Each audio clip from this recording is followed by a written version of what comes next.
Welcome back, everybody, to the ALR Constructors Supercup. It's an exciting day. It's the first round of the knockouts.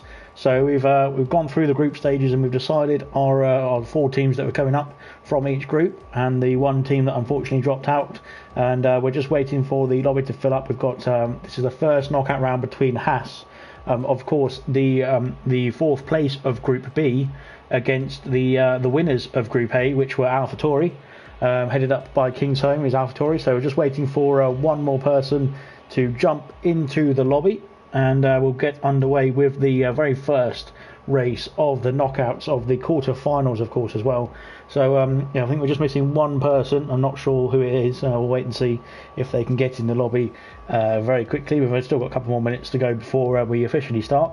But so overall, I'll just take you through the standings for the final round of the final round. Of the group stages, which happened last night. So AlphaTauri won the group for Group A, followed by Racing Point, Williams in third place, and Mercedes in fourth, with Red Bull unfortunately dropping out yesterday. It was the final standings, final classifications, and it was Red Bull who dropped out yesterday, which was actually confirmed yesterday as well. In Group B, McLaren won the group there with 9 points, unfortunately losing last night, but still getting the top spot. Alfa Romeo in P2 and Renault in P3, followed by Haas, who are racing right now, in P4. So obviously the loser, or not the loser, the fourth place of the group will face the winner of the other group. So it is. We think we've got 10 people in. We have got 10 people in now. Sorry, so we can get started, I think. The winner of the group will face the fourth place of the other group. So this is fourth place Team Haas from Group B against first place AlphaTauri of Group A.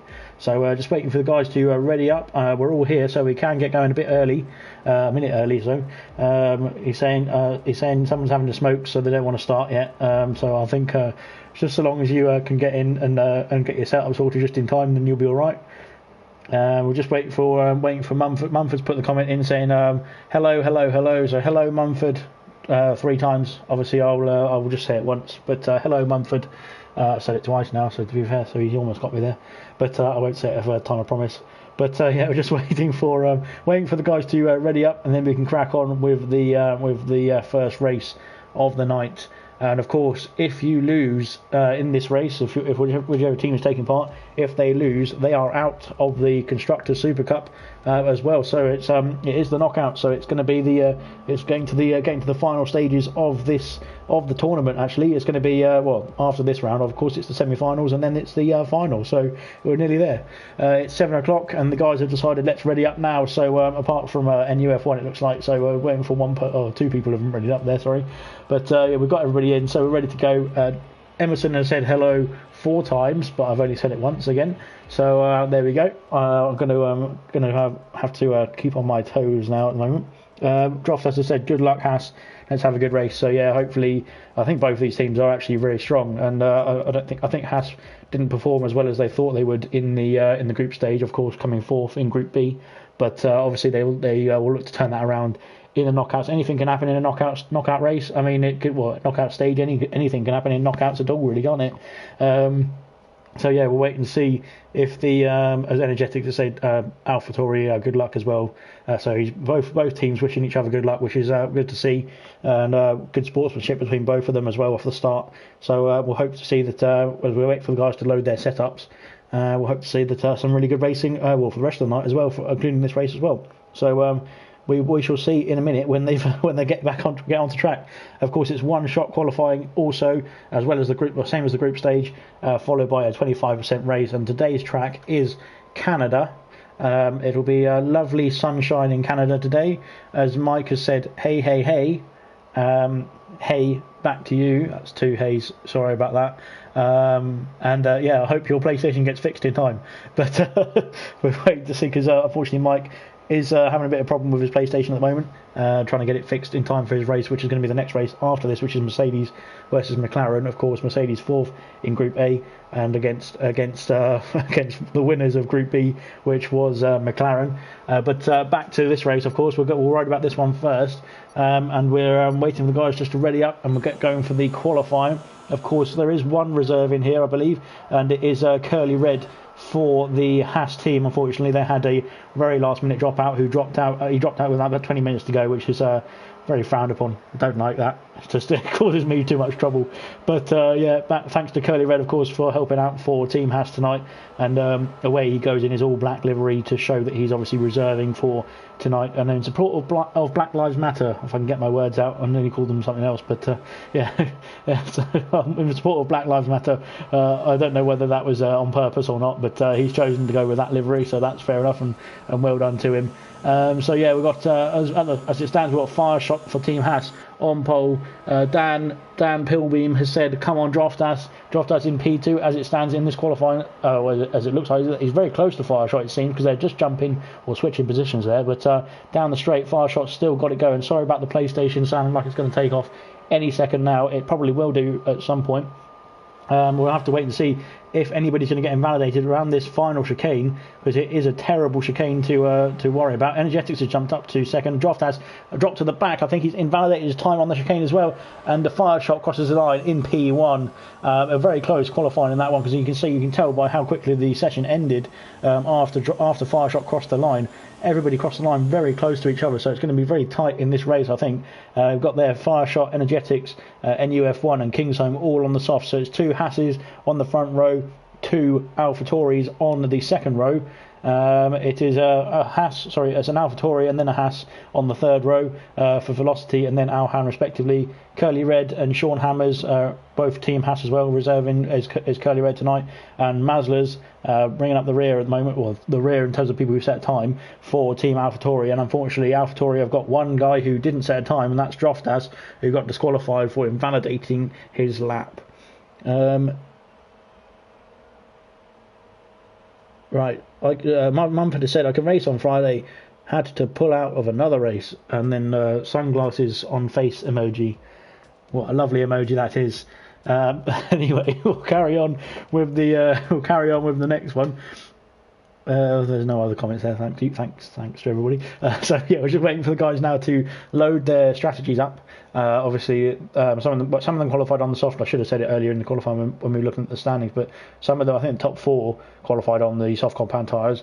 They'll obviously be choosing when they want to come into the pits for a tyre change, having to change onto a different compounded tyre. Obviously, otherwise they will get disqualified if they do not use 2 different sets of tyres in the whole race. Of course, you can pit on the second last lap and do a lap on the one compound if you want to. Droftas bottling quality again, says Hamza. It looks like it is as well. We're just waiting for the lights to come on, and very soon away they will go. And off they go now. Yeah, so away they go now.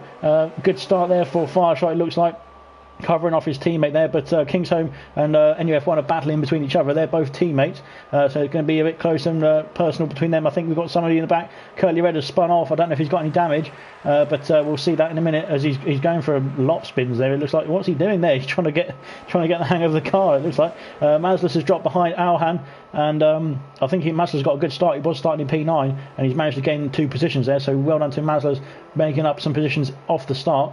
I need to put the telemetry on, of course, and there we go. Up 2 positions for Kingsholm. He's overtaken Energetics and his teammate NUF1. 2 positions for Maslis, as we just said. Droftas has moved up a position. Curly Red has dropped down 3, which is not good for the reserving AlphaTauri driver, Haas driver, of course. But down the inside, we've got a move from Sean Hammers. He's just about made it stick, has he?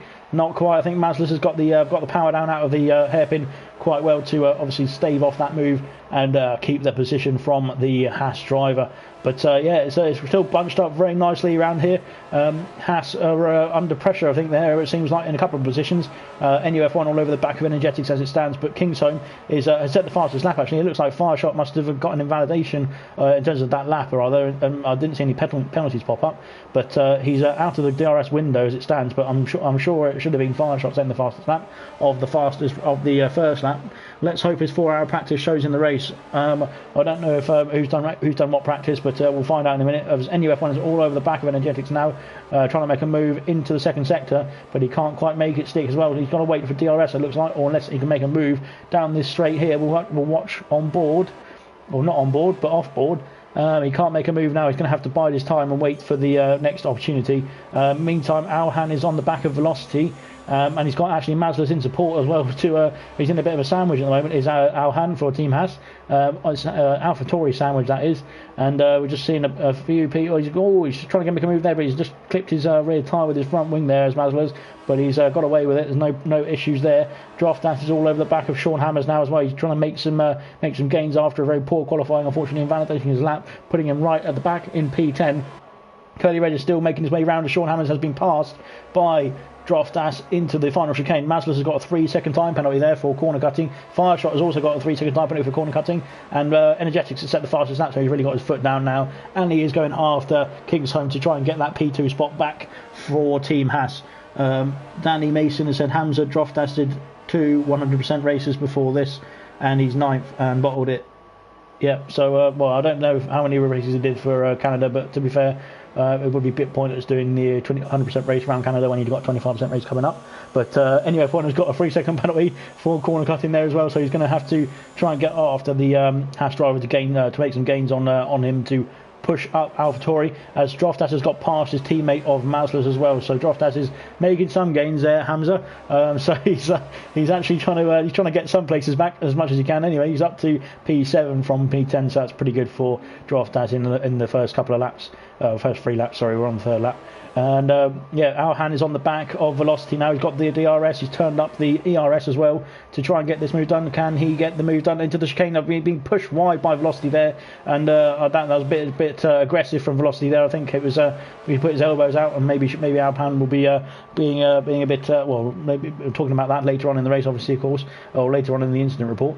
NUF1 and Velocity and Alhan are still battling away. They've got Mazlas for Droftas for company now, and I think Alhan's going to try and get past as soon as he can, really, to try and obviously escape the clutches of Droftas. Curly Red is in the pits for Team Haas, reserving tonight for Team Haas. They had one guy drop out at the last minute, but he's put the medium compound tyres on, and away he goes. NUF1 is all over the back of Energetics now, but he's also Energetics has got DRS on Kingsholm, so he's being pulled along by the AlphaTauri driver in front of him, which is really giving him some help to defend against NUF1. But back to this battle here, I think Alhan sort of calmed down a bit now. He's managed to keep the gap down to Velocity, so he's now going to be able to attack again down the back straight as away he goes.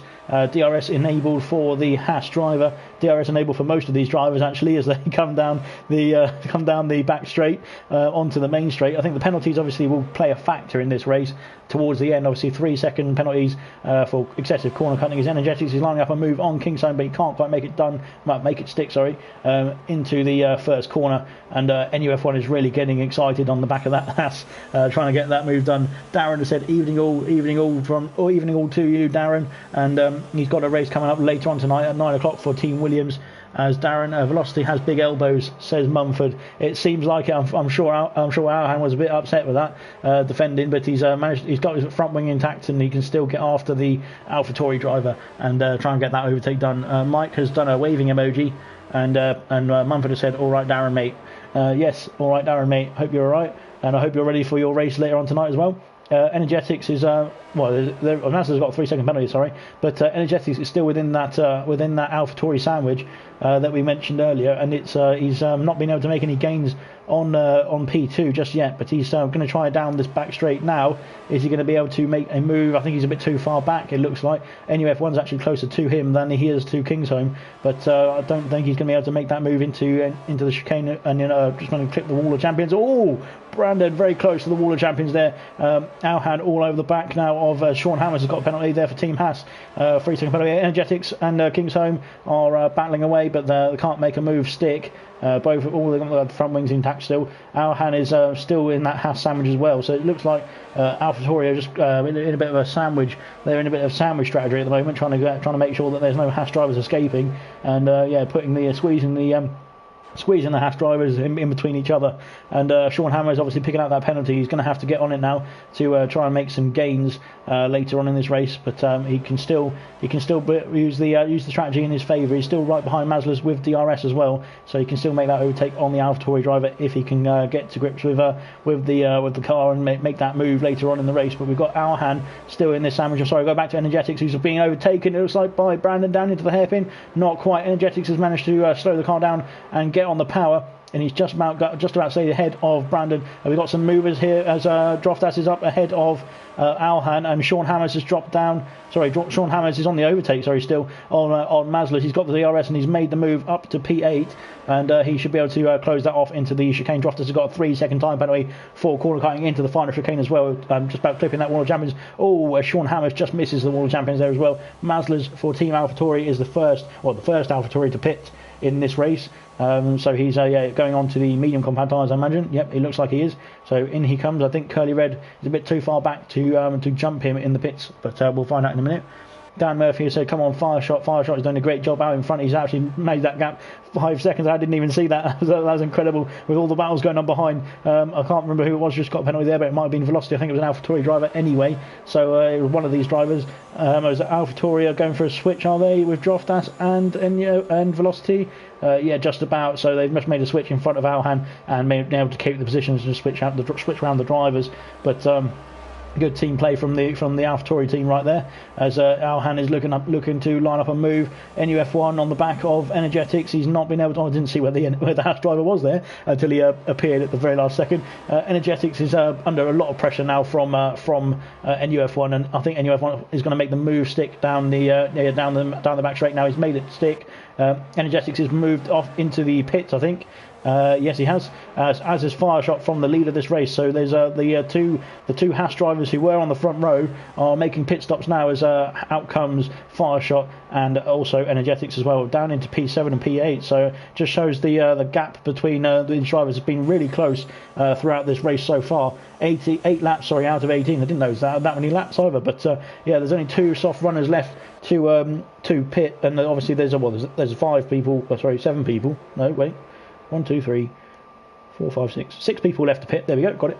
And so 6 people left to pit. The 2 leaders, the top 4, are all AlphaTauri drivers, and will be relishing this. I think they'll be looking to try and make some gains later on in the race. Masler's got a 3-second penalty again, so I think that's adding up for Masler's quite a few. And yeah, we'll wait to see if that's going to come back to bite him later on in the race. Quick maths said Dan. I can read and I can do maths. I can do everything. I can't speak. That's the only problem really. But yeah, so Brandon. They're winning the DRS train now as it stands. Alhan is the lead Haas at the moment as well, who has yet to pit. Is he going to pit now? No, he's going to carry on. And a couple of guys in the pits from AlphaTauri, which is Brandon and Kingston. There we go. It sorts itself out. So the soft compound tyre runners are in. So we're just waiting for the rest of the medium guys. Everyone's on the mediums right now, but of course some have made their pit stops and some have not. Fireshot is back through. Where's Energetics going to be? Energetics is coming down the main straight now. He's going to pass them in the pits, but of course the pit exit is a bit different to turn 1, so he's going to be very close to the back. He's ahead of NUF1. He's made the undercut work. He has extended that gap actually quite well, just a little bit, but it was very close. I think the undercut isn't as powerful here as it seems, as it seemed in other rounds rather, as NUF1 is still within DRS range, but Energetics has been able to get back in between the gap between Kingsholm and Brandon or NUF1 there, and try and stay with the leaders rather of Fireshot, Kingsholm, and himself and Brandon, of course. And we're waiting for the top 4 to pit now. So Alhan and Sean Hammers for Team Haas, and Velocity and Droftas for Team AlphaTauri. And Ginger Age just said, man's not hot. I think because Dan said quick maths, as Droftas is in the pits from the lead of the race. Velocity and Alhan are carrying on. Is Sean Hammers carrying on? He is coming on as well. So it's only one of the 3 guys at pit now. Onto the soft goes Droftas, and away he will go. Fireshot Ryan has set the fastest lap of the race, so that's another point for Team Haas if they can keep hold of it, of course. I thought Droftas just came out of the pits ahead of Fireshot there, but it wasn't the case. He's down to P8 now. Is Droftas. Kingsholm is past Energetics. Sorry, it was Energetics going for an overtake. Sorry, on Kingsholm. Other way around, but Kingsholm just defending it and keeping the position back, or getting the position back from the Haas driver. But he's just staying ahead still as it stands. But that gap has come down massively since the pit stops have been made. Energetics all over the back now of the AlphaTauri driver as Droftas has switched with NUF1. Good move there from the AlphaTauri boys to make the switch down as Droftas is on the soft tyre, so he will be on the faster compound as it stands. Energetics down the outside of Kingsholm, but he can't make the move stick. Out in front, Alhan is on the back of Velocity, and these guys are yet to pit. Sean Hammers is dropping quite a far bit back. He's actually just in front of his teammate now, who has already pitted. So Sean Hammers needs to make a pit stop ASAP, really, to make sure he can get those soft compound tyres on. Velocity is in the pits. Alhan is carrying on, as is Sean Hammers. And Fireshot there is in P4. It'll be P3 in a minute. Droftas is overtaking Energetics into the final corner. He's just about made it stick. Oh, that was very close racing. I think it was very fair as well, to be fair. Left enough room for both. Well, both of them left enough room for each other, of course. Maslis is coming down down the main straight, but he's not going to be able to keep up with Velocity. I don't think his Velocity is out of the pits now. Kingsholm has dropped down. He's been passed by his teammate of Droftas. So Droftas is actually up to P4 now, with the top two yet to pit, and he could be within the window to actually finish second in this race as it stands. Obviously penalties dependent, of course, as well. Fireshot is in DRS range of his teammate Sean Hammers, and Sean Hammers should really just let him through, I think, here, because obviously the Haas driver of Fireshot is was already pitted, is on the faster strategy, so he should let his teammate through. But I don't know whether he's going to obey the team orders or not. It looks like he's not at the moment, but we'll find out in a minute. As Fireshot does make the move. NUF1 is past Energetics, but Energetics comes back at him in the hairpin. All a bit of coming together there, summary between Energetics and NUF1, but NUF1 has made that move stick. Alhan is in the pits from the lead of this race, as is Sean Hammers as well. Now onto the soft compound tyres they'll be going, and Energetics down the inside into the he got 3 second time penalty there, but he made the move. I don't know if he's going to have to give that place back or not, but as the guys coming out of the pits now for Team Haas going to be dropping down the order quite a bit at the moment as it stands. Alhan is out of the pits, but he's going to be ahead of Masler still because of the way the pit exit is. Sean Hammers has dropped down to 9th as well, so he's dropped down a bit far. Unfortunately, Curly Red, I don't know what's happened to Curly Red, but he must have had some incidents himself that has caused him to drop down that far. He's now 23 seconds behind 9th place, which is way out of the running for Team Haas, unfortunately. But in the middle of the pack, it's still really close. Of course, nobody has to pit again unless they want to. Gunter is watching Haas, says Nunda. I think Gunter's going to be quite pleased at how Haas are working together in this one. They've been doing a good job, but AlphaTauri, I think, have been in terms of teamwork, have been the most benefactors of the teamwork and of the positions that they've been in. I think it's been all AlphaTauri in terms of the team working ethic that they've put in actually through the whole tournament, I think, rather than just the quarterfinals, but rather than just this race. But it's been absolutely brilliant to watch as AlphaTauri is going for a move on Energetics. Sorry, Velocity is going for a move on Energetics. Energetics got another 3 second time penalty there for cutting the final corner. I think that was just in defence of the fourth position that he's in at the moment. As Alhan trying to go down the outside of Kingsholm, he's made the move and he can keep hold of that position. Sorry, up to P6 for the Haas driver.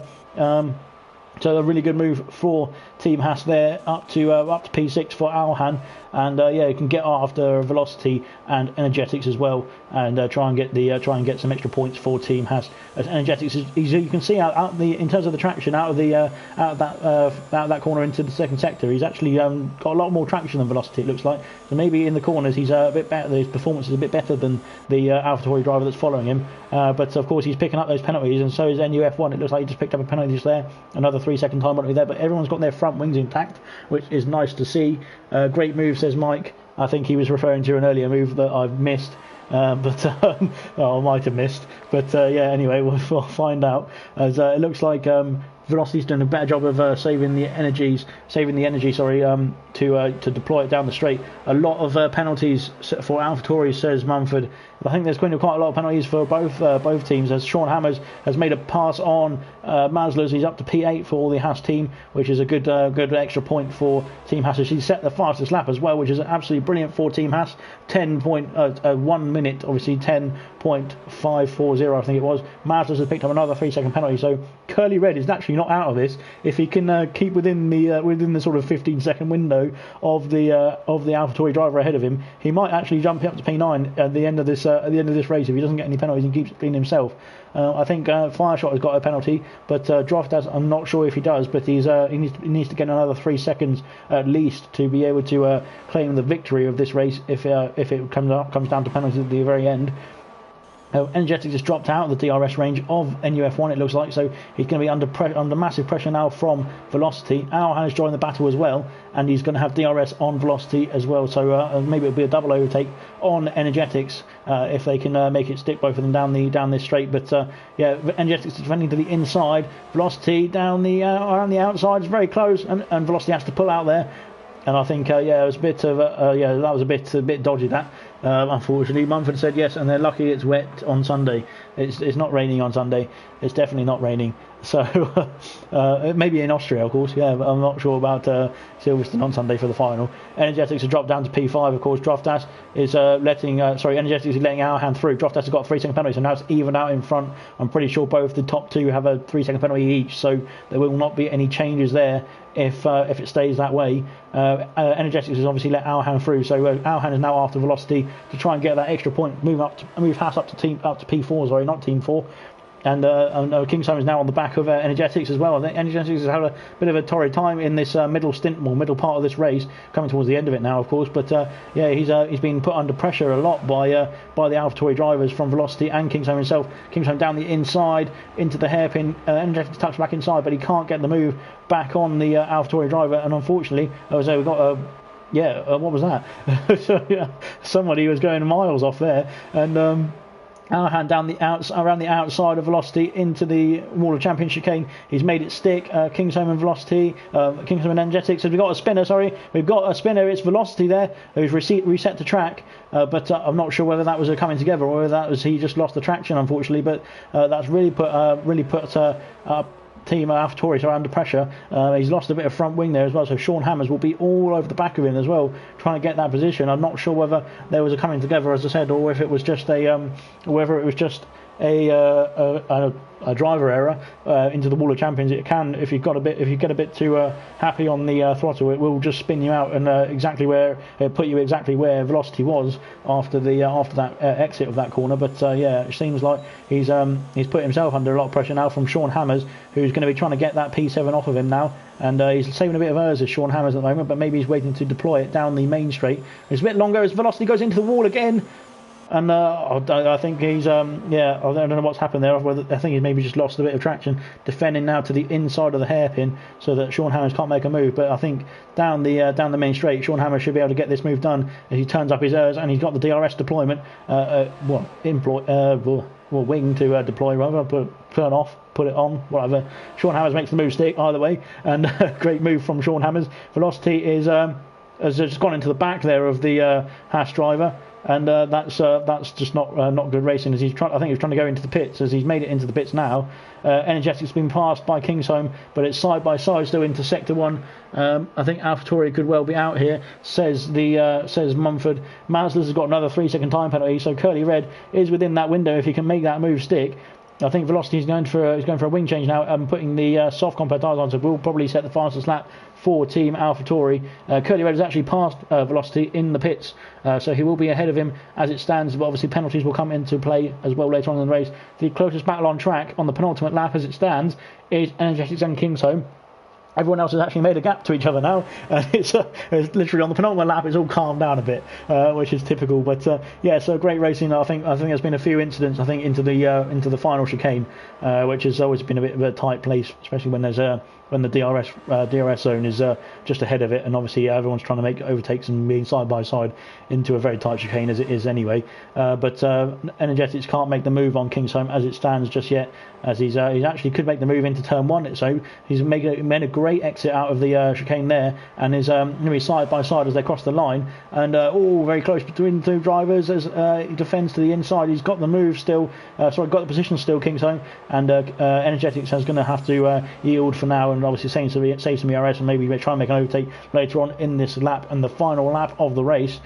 Energetics is going to be saving a bit of hers and getting everything ready for his final lap as well. Fireshot is cruising around out in front as it stands. 5-second gap back to second place of Droftas. Droftas picks up another 3-second penalty, so that could come back in Alhan's favour actually for Team Haas, and it could bite Team AlphaTauri in the behind, because it's of course, like Mumford said earlier on, the penalties are adding up for AlphaTauri, and I think that is outweighing the Haas penalties as far as I've seen in terms of the penalties that they've got. Of course, as we've got Fireshot coming through the final chicane, coming through past the wall of champions, and he's going to win the very first race of the night for Team Haas as he crosses the line in P1. Droftas is going to be in P2 on track, but I'm pretty sure he won't be there on based on penalties. NUF1 will take P2. Alhan is actually going to be P2 for Team Haas. Alhan up to P2 for Team Haas. NUF1 and Droftas in P3 and 4 for Team AlphaTauri. Kingsome in P5, for Team AlphaTauri, and Energetics is Energetics P6 for AlphaTauri. For Team Haas. There's too many AlphaTauris. Energetics in P6. Sean Hammers in P7 for Team Haas. Masler's in P8 for AlphaTauri, and Curly Red and Velocity will just wait until they cross the line. So I'll just do the quick maths as quick as I can anyway. So there's P1 and P2 for Haas. And the graphic is gone, which is helpful. That's not very good, is it? We've got next in terms of the Haas drivers. I think it was P6 for Energetics, wasn't it? So that's 5 points for Haas, and we'll just wait until the podium celebrations are. We'll just wait until the podium celebrations are done and out of the way, and then we'll crack on with the next race.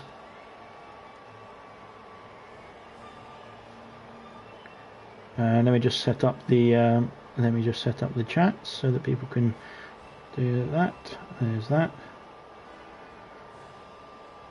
And right. So once the celebrations are done, I will crack on with the winners and the losers. We've got P7 for Haas as well, and then P9, which is 2 points. And the fastest lap was a 10.746. Yes, it was a 10.746 for AlphaTauri. So I will just add that in as well. 1 second, sorry. Let me just add it in. It was Velocity who set that as well. A 10.746. So 1 sec. AlphaTauri. 10.746. So that fastest lap goes to AlphaTauri as it stands. AlphaTauri finishing in 3rd, 4th, 5th, 8th and 10th, which is, so it is 8 for 3rd, 7 for 4th, 6 for 5th, and then it is 3 for 8th and 1 for 10th, and extra point, for the fastest lap. So we've had a shocker here, guys. We have had Team Haas win over AlphaTauri, the winners of Group A. Team Haas are through to the semi-finals as it stands, 30-26. 30-26 for Team Haas. So an absolutely amazing round that was. We'll definitely see. That again. I don't think everyone's saying we've got Sean Hammer's got fastest lap. Yeah, but I thought Velocity did at the end. But we'll find out in a minute. I'll go back on the stream and have a look. But either way, if Team Haas got the fastest lap, then it's 31-25 to Team Haas. Yeah, it is. Sorry, got it wrong. It's actually not. It's not Velocity. Sorry, it's AlphaTauri. Yeah, thanks for the messages, guys. I've realised it's really clever of you to watch the stream and help me out. Team Haas. Sorry, it was Sean Hammers. Who got that fastest lap, and I can't remember what time it was, but yeah, wonderful stuff from the Haas driver. I'm just going to put 5:40 because I think it was somewhere around there, but 31-25 to Team Haas There was a well, obviously being fourth in your group does not mean you are going to be the loser when you face the winner of Group A as well, which is AlphaTauri, and very close racing. Of course, there will be we can always you can get the if there's any incidents you want to report. Then we'll be able to sort that out later on and get cracking. I'm just going to invite. I'm just going to see if Mike's messaged me or not yet. We'll get Emerson in for Team Mercedes, and who else we got? We got Sam for Team McLaren, and we'll get them in to get their guys in as well.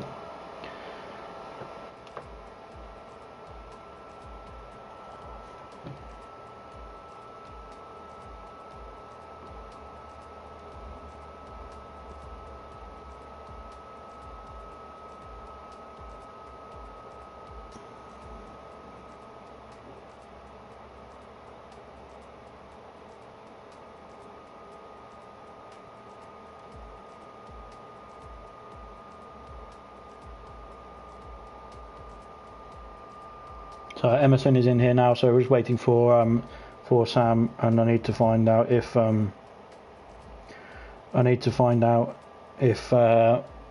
we need to get a reserve in, because I haven't heard from Mike, and Mike's.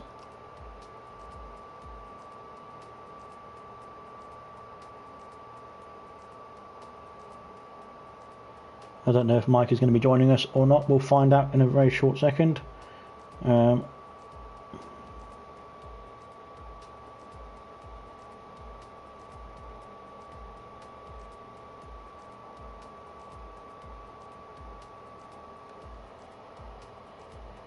And we're just waiting for the McLaren guys to get in here as well, and then we'll be able to crack on.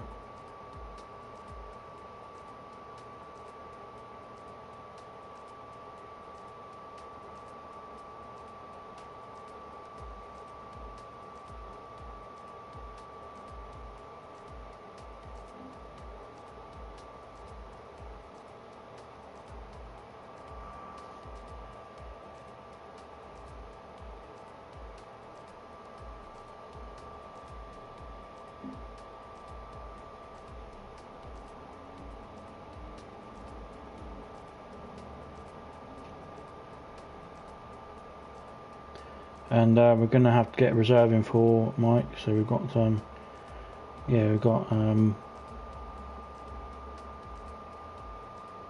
Mike's not be able to make it because obviously that update that we had at the beginning. So so we're going to be putting. I think Kingsholm has actually said he was reserving for this. Will reserve for this race. So thank you to Kingsholm. Still nobody on the actual reserve team was able to participate tonight. So we'll just wait. I need to send him another invite, of course. So let me just send him a quick invitation, and I need to get these guys out of the lobby.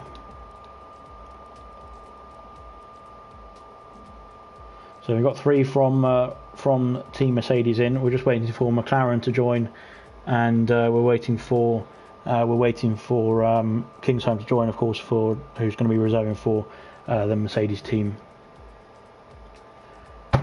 Never mind, he's not reserving now anyway, so that's brilliant.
Right, we're back. We're ready for race 2. Finally, we got there in the end. People dropping out last minute is not encouraged because it really just messes up the whole schedule. So we're back, ready for race 2.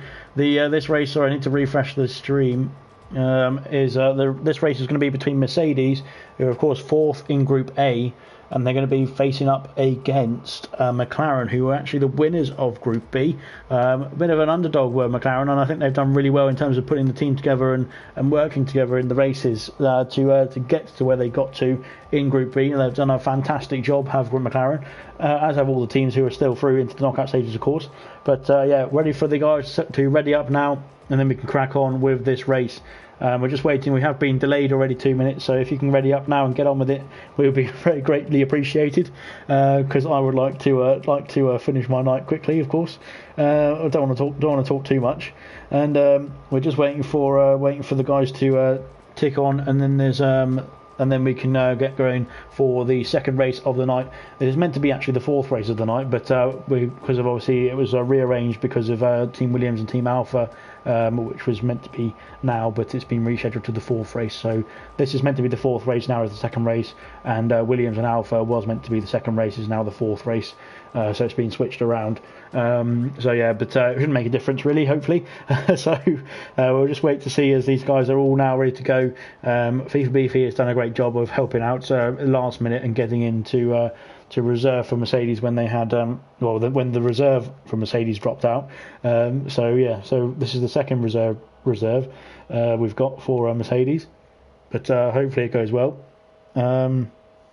Yeah, we're blaming Sam for something or other in the comments, so yeah, I'm happy with that. And yeah, we'll crack on with race 2 as we're just waiting for the guys to load their setups, and then we'll be able to crack on with the qualifying, or the one-shot qualifying, as the names are popped up.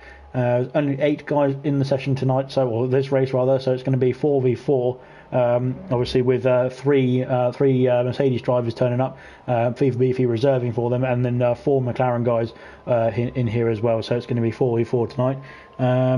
And yeah, we're just waiting to see if when everyone's got their setups loaded, that we can get underway with qualifying. We're just waiting for Mr. Elite now. It would be nice if he could get on with it. So there we go, and we are underway. I need to put the telemetry and everything on, and we will get cracking with this. So we've got only 2 runners on the medium compound tyres. It looks like Sammy is going slowly there. It looks like, has he got a problem? Yeah, I think he has. It looks like he's all over the place at the moment. Is that McLaren driver?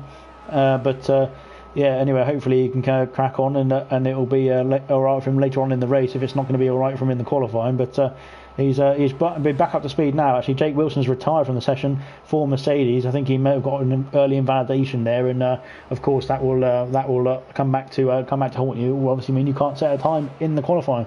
One of the medium compound runners was Jake Wilson in this in the session, and so he's unfortunately not been able to make it through. Paulie Orange out in front as it stands at the moment. Emerson in P4, P3, P2, all over the place is Emerson at the moment. So he's jumping all over the shop, and we'll wait and see as we go round the hairpin for Sammy, if he can make some improvements and gain on the reserve Mercedes driver of FIFA Beefy tonight. Jake Wilson has said that horrible S in Sector 1. I think that was it that caused the problems. We've got 2 disqualifications as well in this. That was Sammy is going to come across the line and do a 1:17, which is a bit of a slow lap around Canada, but it gets him P5 anyway because of the other guys who got disqualified. So yeah, he's done a great job of actually getting to the mid pack there for this race. Paulie Orange and Mr. Elite on the soft compound tyres. Forza Ferrari for Team McLaren on the medium compound tyres. FIFA Beefy for Team Mercedes reserving tonight on the softs, and Sammy from McLaren on the softs as well. And unfortunately, Emerson, Bradfield and Jake Wilson all did not set a time because it was invalidated. So we're just waiting for the guys now to, in a minute, in the next couple of seconds, they'll be choosing their strategies for the race, deciding what sort of tyres they want to go on and what fuel they want to use. This is the second race of the night for the knockouts, or the first round of the knockouts, which is the quarterfinals tonight. So it's the second race. So it's Team Mercedes against Team McLaren. McLaren won Group B, and they're against 4th place of Group A, which is Team Mercedes. And of course, earlier on tonight we saw Team Haas, who were 4th in Group B. beat Team AlphaTauri, who were the winners and the leaders and runaway leaders of Group A. So it was anything can happen, of course, in the knockout stages. And so we're just waiting for the guys now to load up their strategies and see what happens in this race. Sammy's complaining about pedals not broken, and not working. So it seemed like that was the problem at the start of the race. But hopefully, it seemed like he was able to get on with it later on in the lap. But away we go here for the second race in Canada, as we've got drive-throughs for Bradfield there, which is a McLaren driver, and I think there was somebody else who popped up as well. So both of them just getting a bit too keen on the start, and it looks like Mr. Elite is battling Paulie Orange for the lead of this race. Paulie Orange has got has he got it covered? I think he has. Emerson up to P4 from P6, I think it was. So good job for Team Mercedes there, as he's got his elbows out. Forza Ferrari's dropping down. Of course, I need to put the tyres and stuff on. Of course, port position changes. Quickly whilst we're on the first lap. As it stands, is Forza Ferrari passes Jake Wilson. Forza is down 2 places. Emerson up 2 as well. FIFA Beefy is up 1 as well for Team Mercedes, and Jake Wilson is up 2 as well. And unfortunately for Sammy, he's dropped down 2 positions, and Bradfield has dropped down 1 as well. So it's unfortunately for McLaren, it's not going their way off the first laps. But of course, anything can change in the next 17 laps, 17 and a half laps that they've got to do. I'll just go back to the tyre so we can see who's on which tyre. Emerson, Forza, and Jake Wilson all on the medium compact tyre. Everybody else is on the softs. So we saw earlier that it was about 9 laps or so on the soft compact tyres. We've got an early pit stop for a Mercedes driver. It is Emerson Hilton who is in. He's not got any front wing damage before the Orange sets the fastest lap of the race for the Mercedes team. Sammy is also in the pits, as is Bradfield. None of them have front wing damage as far as I can. Maybe Bradfield does. But none of them have front wing damage as far as Sammy does as well. Sammy's come out of the pits with he has got front wing on. Oh, that's all drive-throughs, of course. Sorry, I completely forgot about that. Mumford has said drive-through for Emerson. Yes, of course, it was a drive-through for those 3 guys. It looks like Emerson, Sammy, and Bradfield all jumped the start, which is incredible to see. Unfortunately, with only 8 drivers in the session as well, it's going to really swing the difference back towards whoever didn't make the jump start, of course.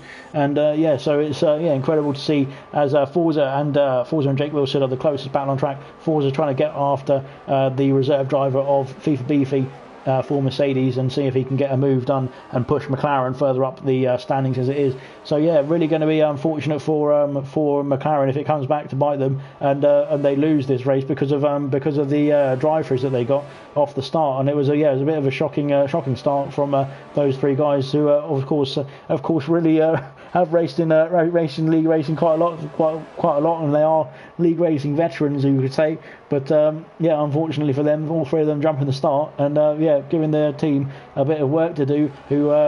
Guys who haven't have to make a drive through, of course, but giving them a bit more work to do to obviously get the points for their team. And back in the battle here for third place. Forza is all over the back now of FIFA Beefy. He's going to have that DRS as well.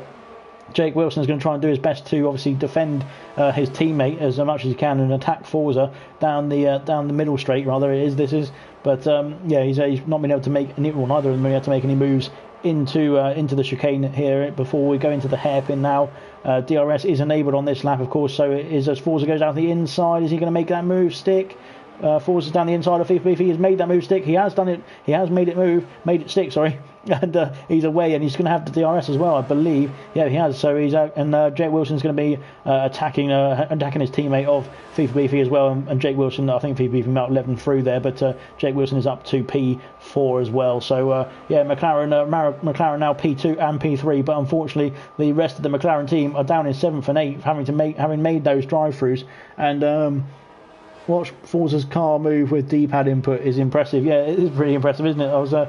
It's quite amazing that you can drive with the D-pad on this game, especially around some of these tracks as well. So fantastic stuff from Forza. But he's going to be under pressure now from Jake Wilson, who's going to be all over. He's all over the back of him now, and he's going to have DRS on the McLaren driver as hats off to Energetics. He's done a great job there getting the team sorted for the semi-finals already. So well done to Team Haas. But so we'll just wait. I love a good team captain who's on top of things. But it makes my life easier anyway. But Jake Wilson's going to be lined up and move into the hairpin. He's going to make it stick. He's not going to make a move into this hairpin right now. Or maybe he is actually on the inside, but he can't make it stick just yet. But he's going to have DRS down the back straight, and for sure I think he's going to get me this overtake stick, because he's going to have DRS and he's got the deployment turned up for the electrical energy storage, and is he going to make a move? He's going a bit weird, squirrely into that turn, down the straight rather. Sorry, not even to that turn. And he's made the move stick this time. Sorry. Now up into P3, back into P3 as FIFA Beefy was previously there. Now dropped down to P5. And unfortunately for the guys down at the bottom, they're dropping back, and they're not actually making any gains. Bradford's made an error there and got 3 second time penalty. I think he's actually got an error. He's made an error and he's got front wing damage also on the right front. Yeah, he has got damage on the right. The right front end plate is missing there on that McLaren driver, McLaren car. So yeah, I don't know what. We're just waiting to see if there's going to be any more moves later on in this race. We've got Forza Ferrari, who's in DRS range of the Mercedes driver of Jake Wilson, going up cutting the corner, I think, there, but maybe got away with it, I'm not sure. And he's the only one who's going to be in DRS range around this lap as it stands at the moment. Paulie Orange is putting out a gap in the lead of this race at the moment for Team Mercedes, but of course Emerson is dropping down because of his drive-through. He's still yet to make a pit stop. None of these drivers have made a pit stop yet. Unfortunately, 3 people have been through the pits, but they have not made a tyre change. And so it's going to be still going to be all drivers to make a pit stop, and nobody's making an early call as it stands just yet. As Forza, I think he went into the wall there, but he's still got he's still going.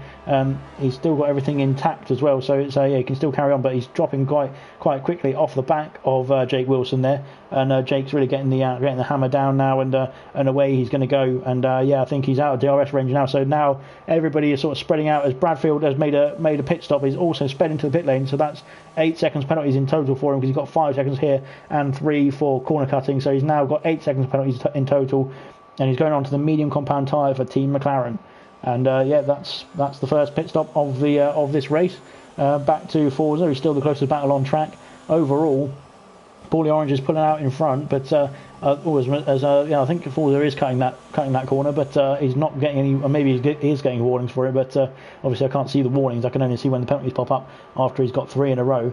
And he's doing a great job of trying to keep on the back of that Mercedes driver. But of course he's going to be under threat from. He's not under threat. Actually, he's pulling away from PV and P5. But we're waiting to see if Emerson and Sammy and Bradfield's made a pit stop now. But it could be that Bradfield.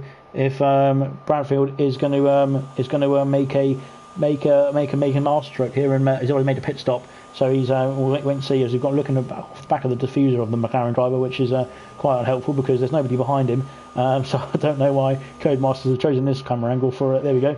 Now I've chosen this camera angle because it's not really helpful at all, is it? Anybody in the pits? Nobody's in the pits at this stage of the race. The gap between Forza and Jake Wilson is extended up to 2 seconds now. So it's the Mercedes driver of Jake Wilson is really getting his foot down now. Mr. Elite is in no man's land at the moment. Sammy's got a 3 second penalty there for cutting one of the corners in the first sector. So 3 second penalty for the McLaren driver there. The gap is really extending out in front now, almost 5 seconds between Paulie Orange and Mr. Elite. Team Mercedes up in front, and Mr. Elite for Team McLaren. But we'll wait and see if Mr. Elite can pull something back later on in the race. Of course, he's doing a great job from McLaren as it stands anyway, because Paulie Orange is not a slow driver. And Bradfield's got another 3 second time penalty there for corner cutting. Same corner, I think, as Sammy cut earlier on in this lap. So it's going to be not very good for Team McLaren as it stands penalty wise. Mr. Elite is in the pits from P2. Jake Wilson from Mercedes and Forza Ferrari are both for McLaren. Sorry, are both passed. And Mr. Elite and FIFA Beefy. So FIFA Beefy is reserving for Team Mercedes tonight.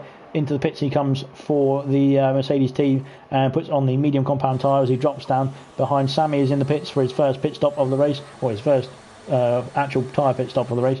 as he's already made his drive through, of course. Mr. Elite is back out in P5. FIFA Beefy is going to be out soon, is he? Yeah, he's back out as well, and Sammy is on his way also. Bradfield is going to come through, but he's not going to be able to catch his teammate of Sammy, so I think it's going to be normal service resumed for Sammy and Bradfield. Unfortunately, both at the back of the pack for serving their drive-throughs early on, and as well as Emerson, who hasn't made his pit stop yet, of course.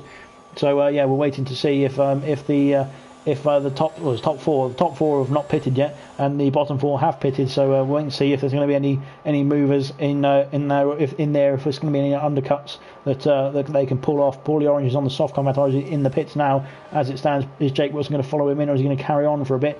It looks like Jake Wilson is carrying on. He is carrying on now, so he's going to be leading this race as they cross the line. Forza is carrying on also, and Emerson is going to be also carrying on. Sorry, so everybody's carrying on at the moment. Mr. Elite will definitely be carrying on because he's just made his pit stop, so he is in a net P2 as it stands.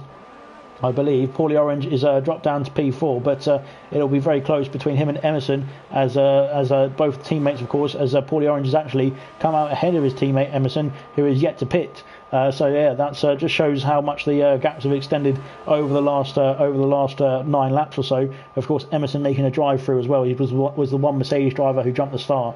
So it was yeah, unfortunately for Emerson for Team Mercedes, ALR Sammy and Bradfield for Team McLaren. Those two who had to serve a drive through.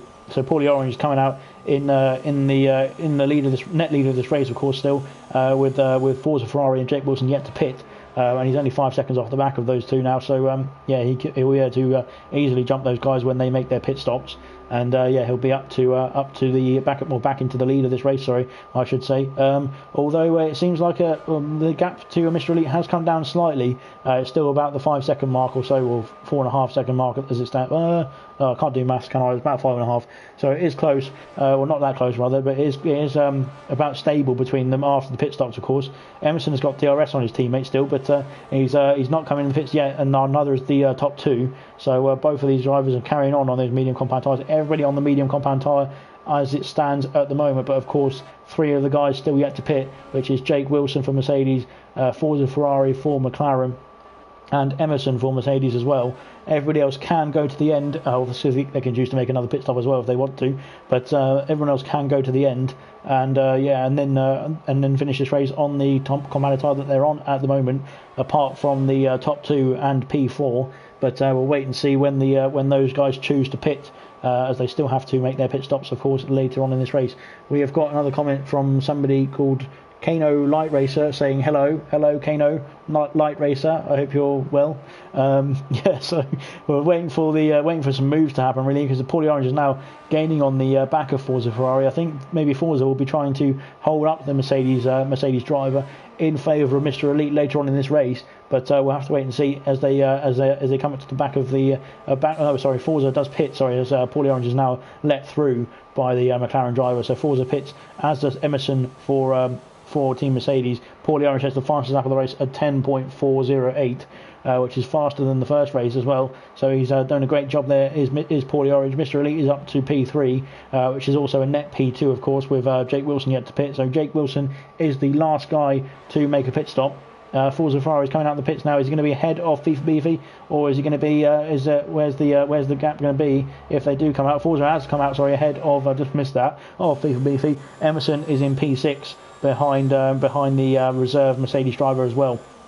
But of course, on the soft compound tyre, so he will be it should theoretically have more grip than the medium compound tyre and be able to go faster in that sense, but of course will wear out quicker. But I don't think there's going to be not many people worried about the tyre wear in a 25% race around Canada, which I don't think is too bad for tyre wear overall. I mean, it seems pretty it's not one of the most strenuous tracks in terms of the actual force that you put through the tyres in most corners. Of course, there is some corners that are difficult, but Jake Wilson pits from the lead of the race as Paulie Orange retakes the lead from the from his teammate, Mercedes driver.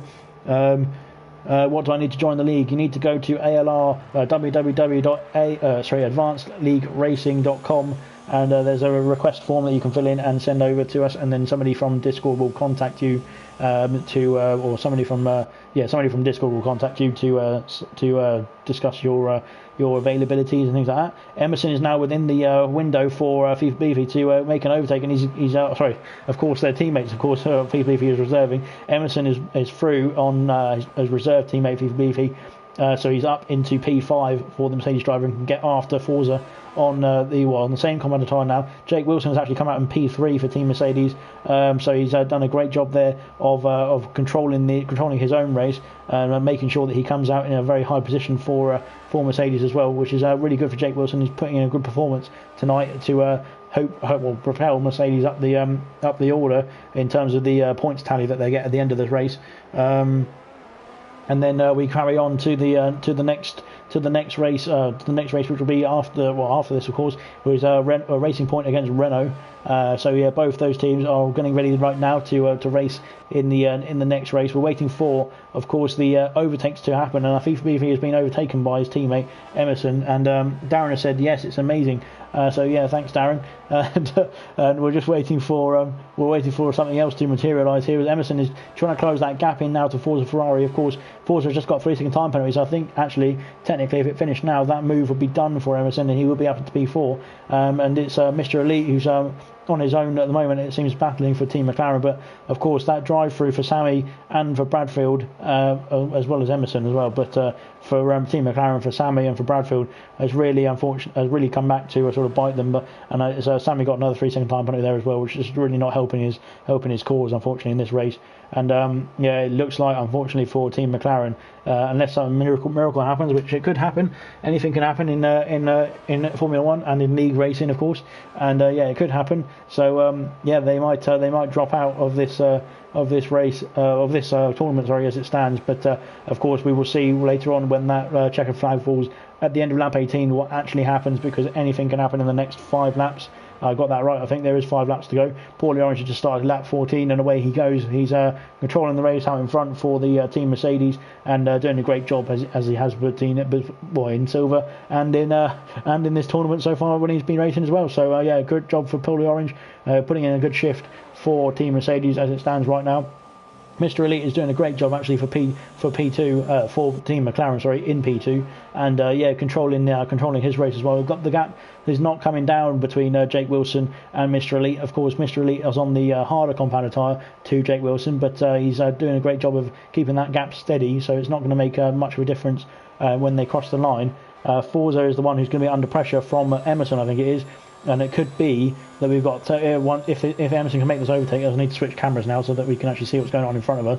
But it could be that Mercedes are in the top 4 of this race as it finishes, as they cross the line.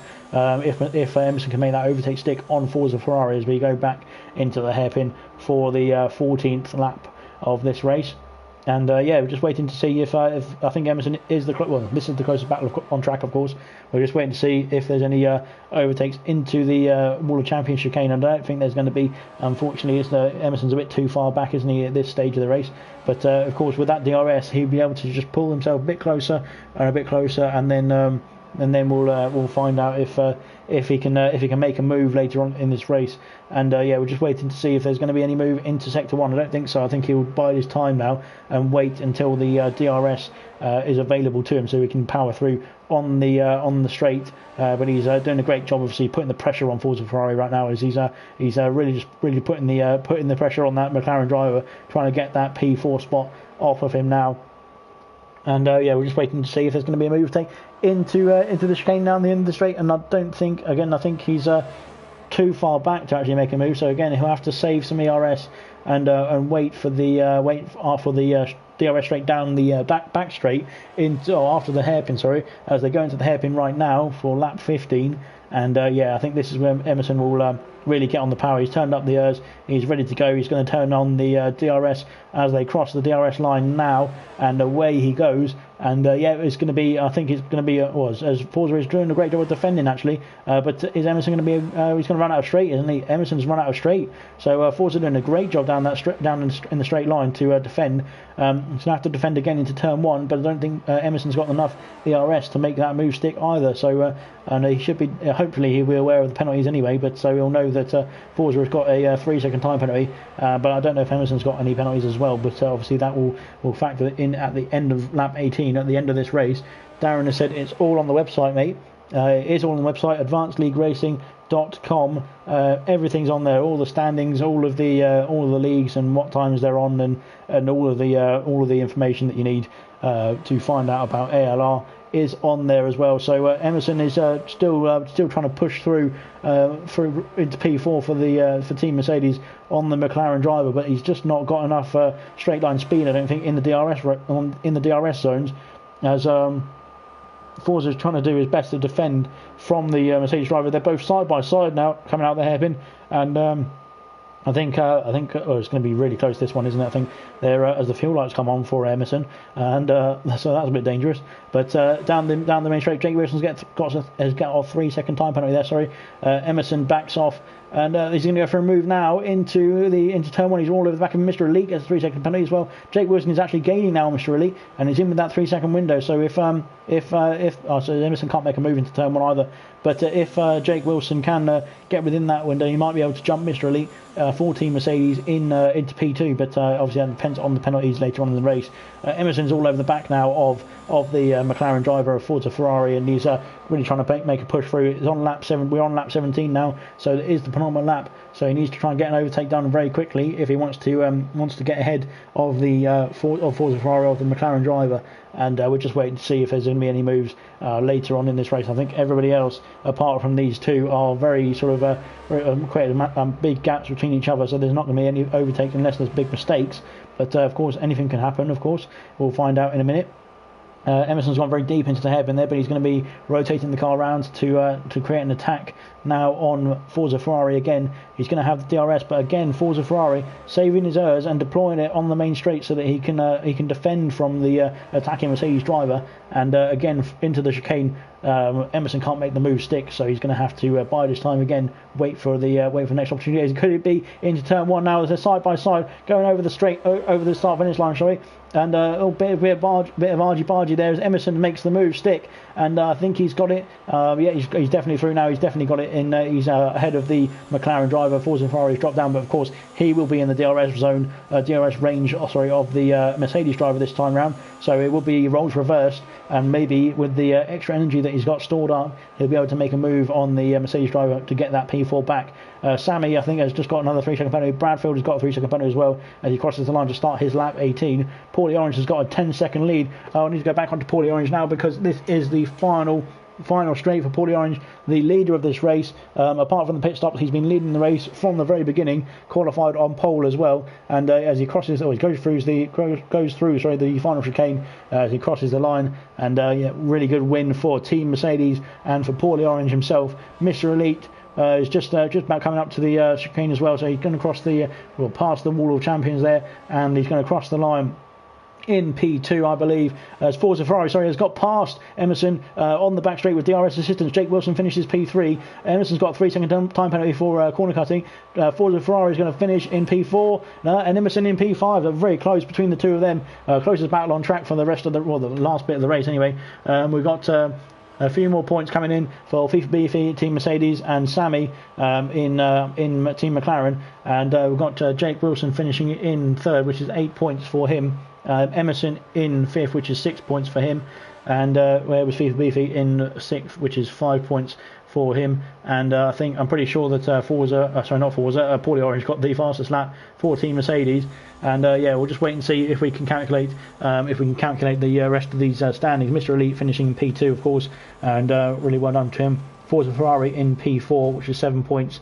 And then we've got, unfortunately for Sammy and for Bradfield, P7 and P8, which is 4 points for P7 and 3 points for P8. Fastest lap, I believe, has gone to Paulie Orange, but we'll double check that in the standings. Of course, we'll have to wait and see. But it could be another upset. We've had 2 upsets already so far.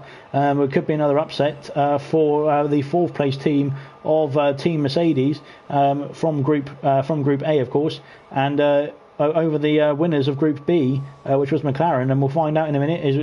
It was a 110.408 for Paulie Orange, which means the winners are Mercedes. So it's 30 points to Team Mercedes, 23 points to Team McLaren. So it has been an upset. And unfortunately for McLaren have not made it through. They are out of the quarterfinals, out of the Constructors Supercup. But Mercedes done a great job there in this race to pull it all together. Of course, they finished fourth in Group A, so maybe they are just saving their energy for the quarterfinals. But they've done a great job there of pulling through and getting the win for the Silver Arrows, or the Black Arrows now, I think it is.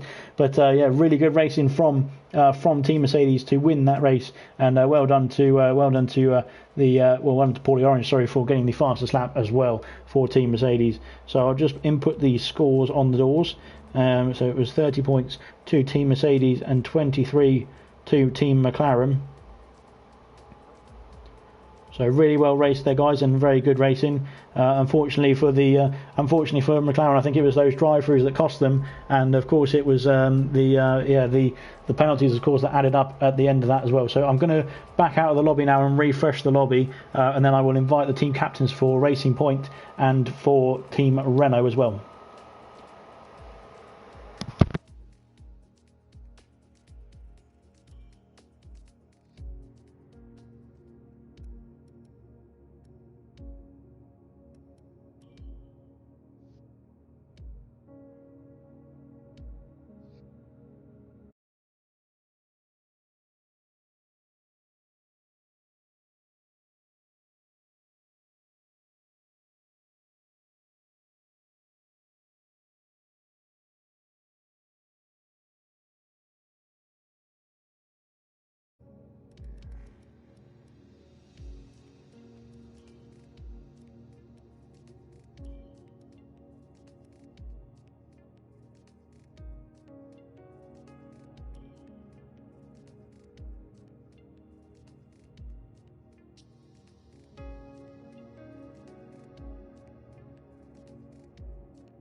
Welcome back to race 3. We had a bit of a refresh there, and unfortunately one of the Racing Point drivers has dropped out with even less time to go. So Farf is doing a great job here of reserving and filling in for Lost Souls, who is unfortunately unable to turn up now.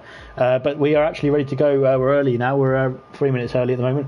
We're ready to go when these guys are ready to go as well. So yeah, we'll just wait for the guys to ready up, and then we'll crack on with race 3. This is Racing Point. So Racing Point finished. Where did they finish? They finished second in Group A to Team AlphaTauri, and they've done a great job in terms of the battling through in terms of the group stages, and have done a fantastic job of actually of getting some good points and working together in the races in the group stage. They're up against Team Renault, who came third in Group B, behind Team McLaren, and of course Team who was it? Team Williams, I think it was. No, Team Alfa Romeo. Sorry, I get my words out. There we go. Got the right teams. So so Racing Point second in Group A, and Renault third in Group B. A few good performers in Renault, and I think they've had a bit of unlucky races in the group stage, of course. But really pulled through and done a great job in terms of getting into the quarterfinals, and now they're ready to crack on and go for the win here. So we've got 2 minutes to go, but of course they can still get on for this race, sorry, and we'll see who's going to be advancing into the semi-finals, of course, which will be on Friday this week. So it'll be a short break again, but a smaller short break rather, as all the guys are readying up now. So we're ready to get underway for the third race of the night between Racing Point and Renault, of course. So I need to get my eyes checked because I can't really read my own writing. And we're waiting for the timer to tick down. As it started ticking down now, Cookie's getting a free seat, free test race. I think it might be tested a bit in this one between you and me. I think there's a few guys in Racing Point that will be able to drive a bit quicker than some of the others. Everyone's saying I need help because they've lost souls. No, you haven't lost your soul. You're all right. Don't you worry. But Lost Souls unfortunately has dropped out at the very last second for Team Racing Point tonight. So Farth is doing a great job of helping out and filling in. Of course, the admin for Bronze League as well. So waiting for the guys now to set up their cars rather. We have refreshed the lobby because I think in the last few races of the group stage, the last 3 rounds of the group stage, sorry. Race 3 had a few technical difficulties where we had safety car issues and qualifying glitches. So hopefully now that we've refreshed the lobby, we'll be able to crack on with race 3 without any hiccups, and we'll be able to crack on into race 3 of the quarterfinals. Sorry, I don't know where Haas are, unfortunately, Mumford. You'll have to find out in the chat. It's all the information is there in the event fixtures. You'll be able to find out what's going on in there. But really well done to both Team Haas and Team Mercedes as well for getting through into the knockouts or semi-finals rather. We're in the knockout stages right now, but into the semi-finals of the knockout stages of the tournament overall, really, I should say. We're waiting for Farf and YBR just to get their setup sorted, and away we will go now on the quali lap of Canada for the third time. Just putting on the informations and all the details and things like that. So everybody there's been 3 runners, it looks like, on the medium compound tyre, and then 5 on the soft compound tyre as it stands. So we're just waiting to see who's going to be on pole and who's going to be where really in this lap. Of course, it has been prone, as we've seen in the last couple of races, to a couple of invalidations on the lap time, because obviously this, as YBR has just read my mind there and gone straight for a retirement in this session. I think either because he's put the car in a wall or because he's invalidated and decided not to carry on with his qualifying lap, which is fair enough. So as I said, it is one of the tracks, especially coming up around the hairpin as we come up to the final corner for the chicane at the very end of the lap. Which is incredibly easy to invalidate or at least get a warning for on your laps. We'll find out if anybody unfortunately is cursed by my commentary right now and gets a invalidation here. Hopefully not. It seems like everybody is through. Cookie has set the fastest lap of the qualifying lap, of course.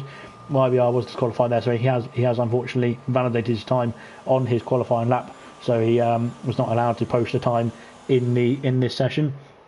But here we go then for the classifications from the one-shot qualifying. We've got Cookie, Twan and Milan, all on the soft compound tyres for Team Renault, all P1, P2 and P3. Dan Murphy and Farth for Team Racing Point on the medium compound tyres in 4th and 5th.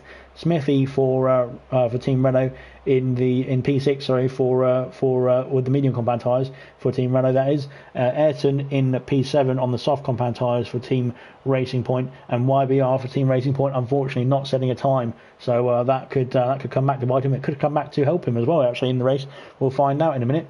As they wait for the guys to, as the timer ticks down, wait for the guys now to pick their strategies for the race, when they want to pit and how much fuel they want to have on board, that sort of thing, and then we'll be underway for race 3, Racing Point against Team Renault. So you should be able to tell by the liveries, really. One's pink and one's yellow. It really helps. So yeah, well, apart from Farth, of course, because Farth is reserving for Racing Point tonight because Lost Souls dropped out at the last minute. So that's fair enough. Unfortunately for Lost Souls, he had very important things to do instead. So yeah, we're just waiting for the guys to sort out their strategies now, and then we'll be able to get underway for race 3 of the quarterfinals, which is tonight's round.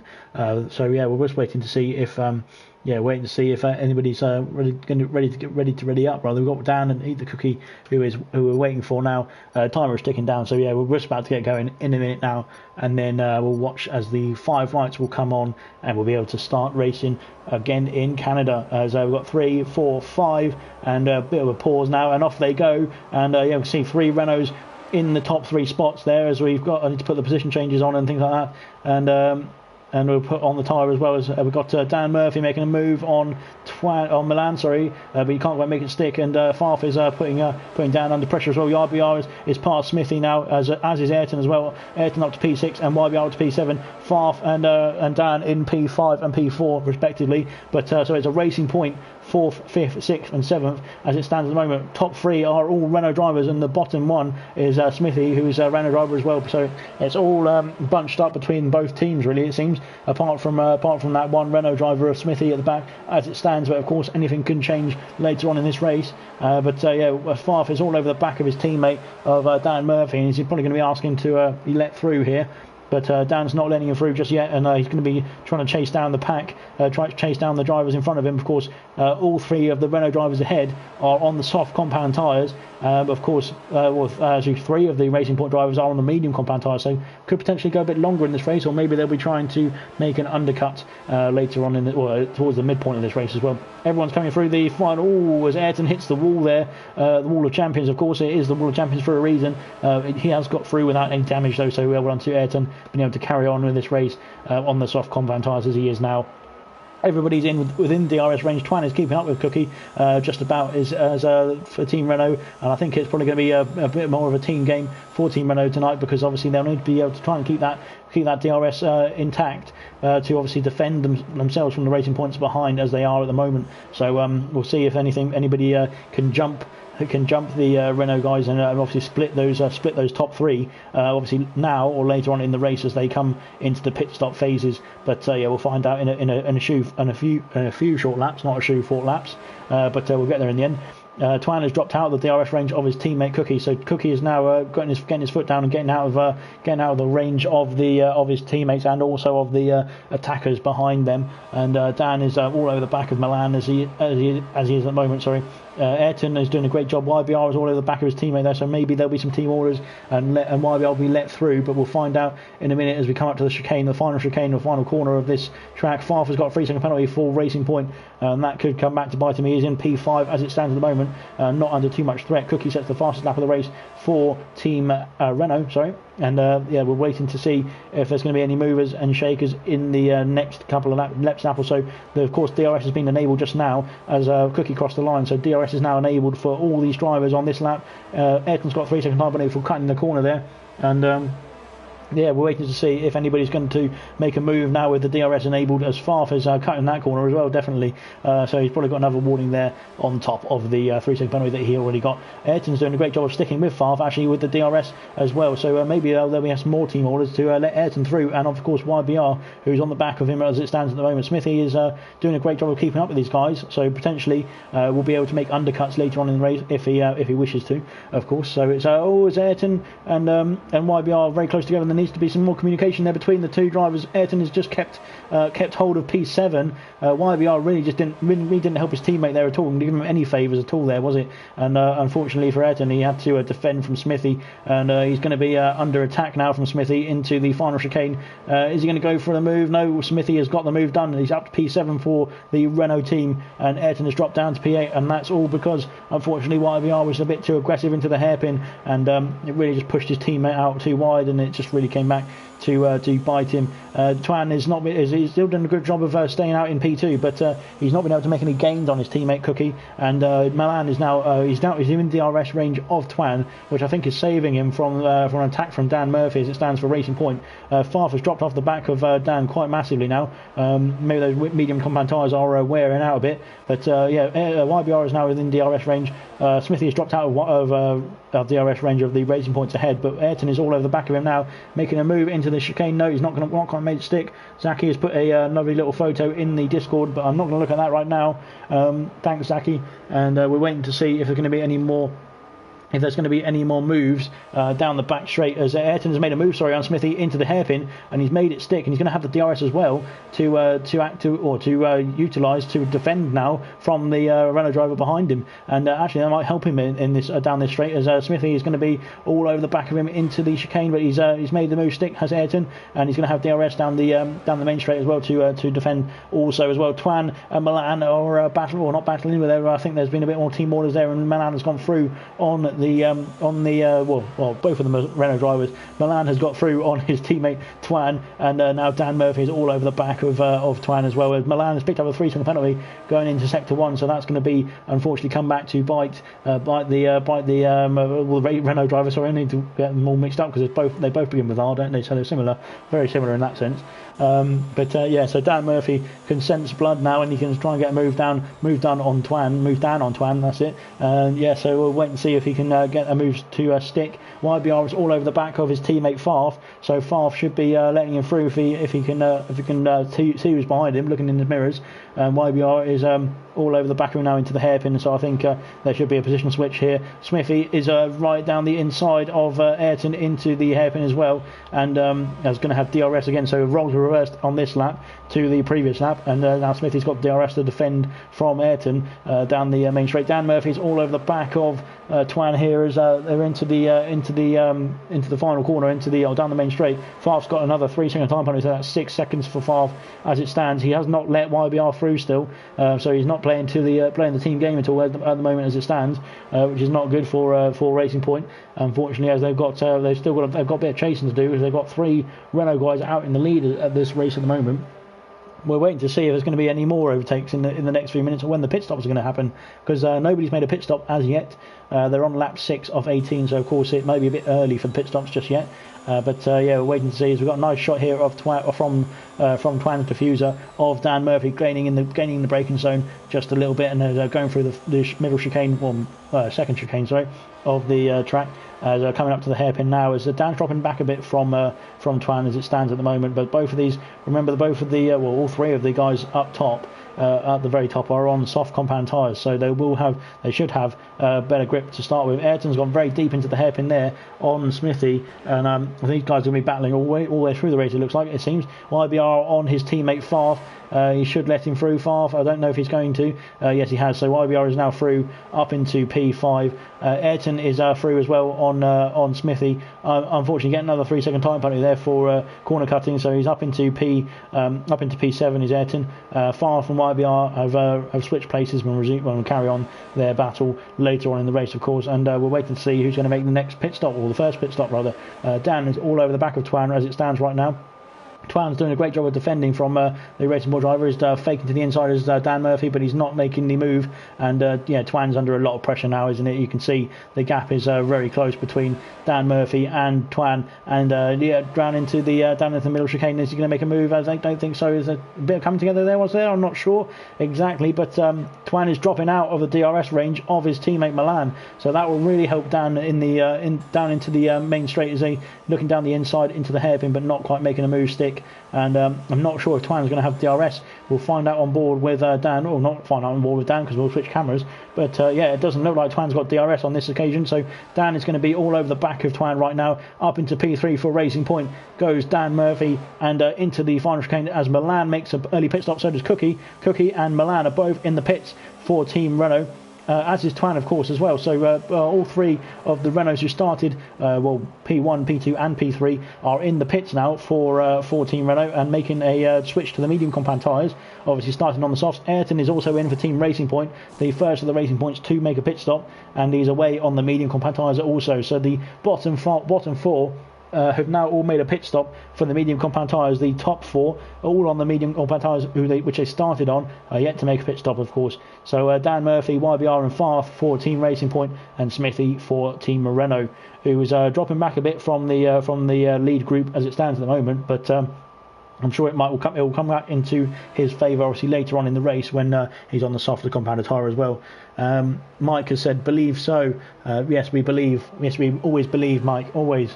It's very important you believe. Farf is in DRS range of his teammate YBR as it stands at the moment, but I don't know whether there'll be any team orders or whether he'll...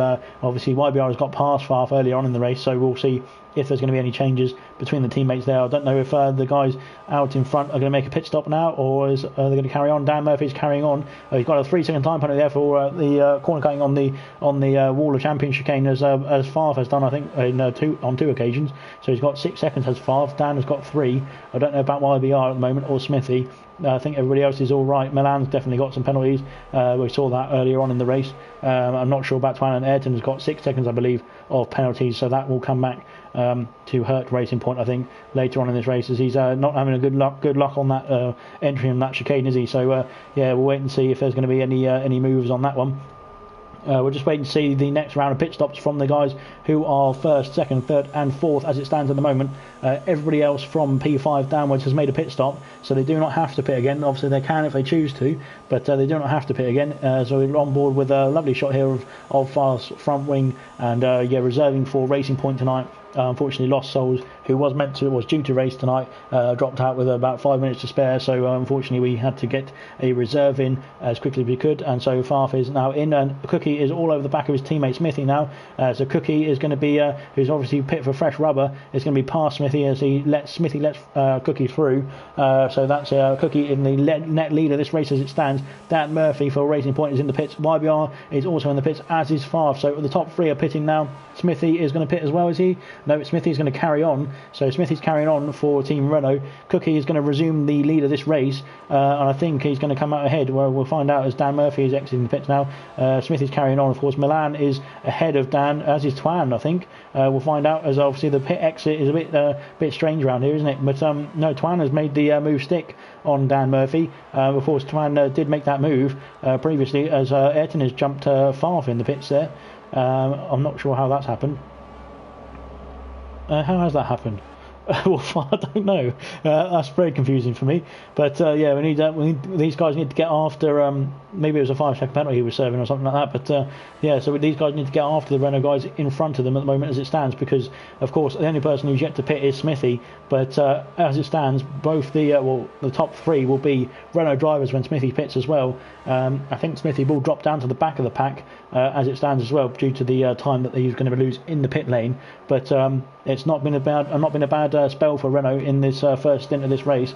But Smithy's doing a great job as well for Team Renault, of course, and he's got his teammate of Milan right behind him as it stands as well. So maybe we don't want to get put off by Smithy entering the pits as he does now, and he's managed to make it stick without getting a penalty as well. So Milan up to P2 retains that P2 spot, I think, Tan, and I think everybody will come through. Like I said, will come through and make the overtake on Smithy, who's in the pits right now as it stands. YBR, sorry, that's Ayrton coming through as is Farf, and Smithy is on to the soft compound tyres now, and away he goes. I think actually it's going to be very close between Farf and Smithy, and I think he's just out, unfortunately out in P8 for the Renault driver. But so we've got the roles have sort of reversed a bit again, so it's back to the top three being Renault drivers, 4th, 5th, 6th and 7th being the Racing Point drivers, and Smithy being the Renault driver back at the bottom of the grid as it stands at the moment. But Twan is under pressure again from Dan Murphy. He's on the soft compound tyres and is really charging after the Renault driver of Twan. We're waiting to see if there's going to be a move into the final chicane. But I think he's a bit too far back and saving some errors now. Is Dan Murphy. Farf has passed Ayrton for P6. Maybe there was that a move from Ayrton on Farf, I'm not sure, but either way, normal service resumed for Racing Point, 6th and 7th, 4th and 5th as well. And Dan is he's in the DRS window, but he's not gaining too much on Twan as it stands at the moment. Of course, there's still 7 laps to go. I think it is 7 laps to go. Farf has set the fastest lap of the race, so 10.814 for the Racing Point team, which is going to help them later on in the race if they can keep it, of course. Cookie is going to probably try and fight that back, as well as Milan and Twan and Smithy, but we'll find out as Farf got a 3-second time penalty there for corner cutting, so that's 9 seconds for Farf now, which really isn't going to help Racing Point. So unfortunately, setting the fastest lap is what is all well and good, but obviously if you knock yourself down by 3 positions or 2 positions as it stands at the moment from penalties, then it really doesn't mean anything, does it? So unfortunately for Farf, he's not done a great enough job in terms of gapping the guys behind to warrant those penalties and also keep the fastest lap as it stands as well. Not YBR. Dan Murphy is all over the back of Twan. Down the back straight again, but he's still too far back, I think, to make a move into the final chicane. So Twan is using the ERS to defend down the straights, of course, as you can see there. He's doing a great job in terms of controlling the pace, as Dan is still gaining on. He's still bringing the gap in. Smithy's running out of ERS there. It looks like he needs to save some errors there, and we're waiting to see if anybody's going to make another pit stop. Ayrton gets another 3-second time penalty, so it's not going to help the Racing Point team for all these penalties adding up. As it stands at the moment, it's really going to come back to haunt them, I think, because obviously they need to make some gains, but they can't make any gains if they're going to be put all set back at the end of the race when the 18 laps are done and the checkered flag has fallen. Renault may have this. I think yes, Renault have got this. I think it seems at the moment, based on the penalties, that Farf has got 9 seconds and Ayrton has got 6 seconds. I think it will promote Smithy up to P6 at least. So that will mean that as he was actually going for an overtake, it looks like on Ayrton. Can't really tell from that angle, which is really helpful.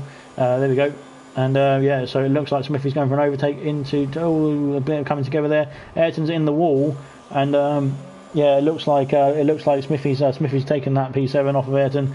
Ayrton's reset to the track, and I think I don't know if he's got front wing damage. We can't tell from this angle. Of course, it's not very good. Not a very good angle, that one, is it? So he's definitely got front wing damage, so he now have to make a pit stop as well. So that might come back to haunt the Renault team in terms of penalties. YBR has got 3-second penalty there.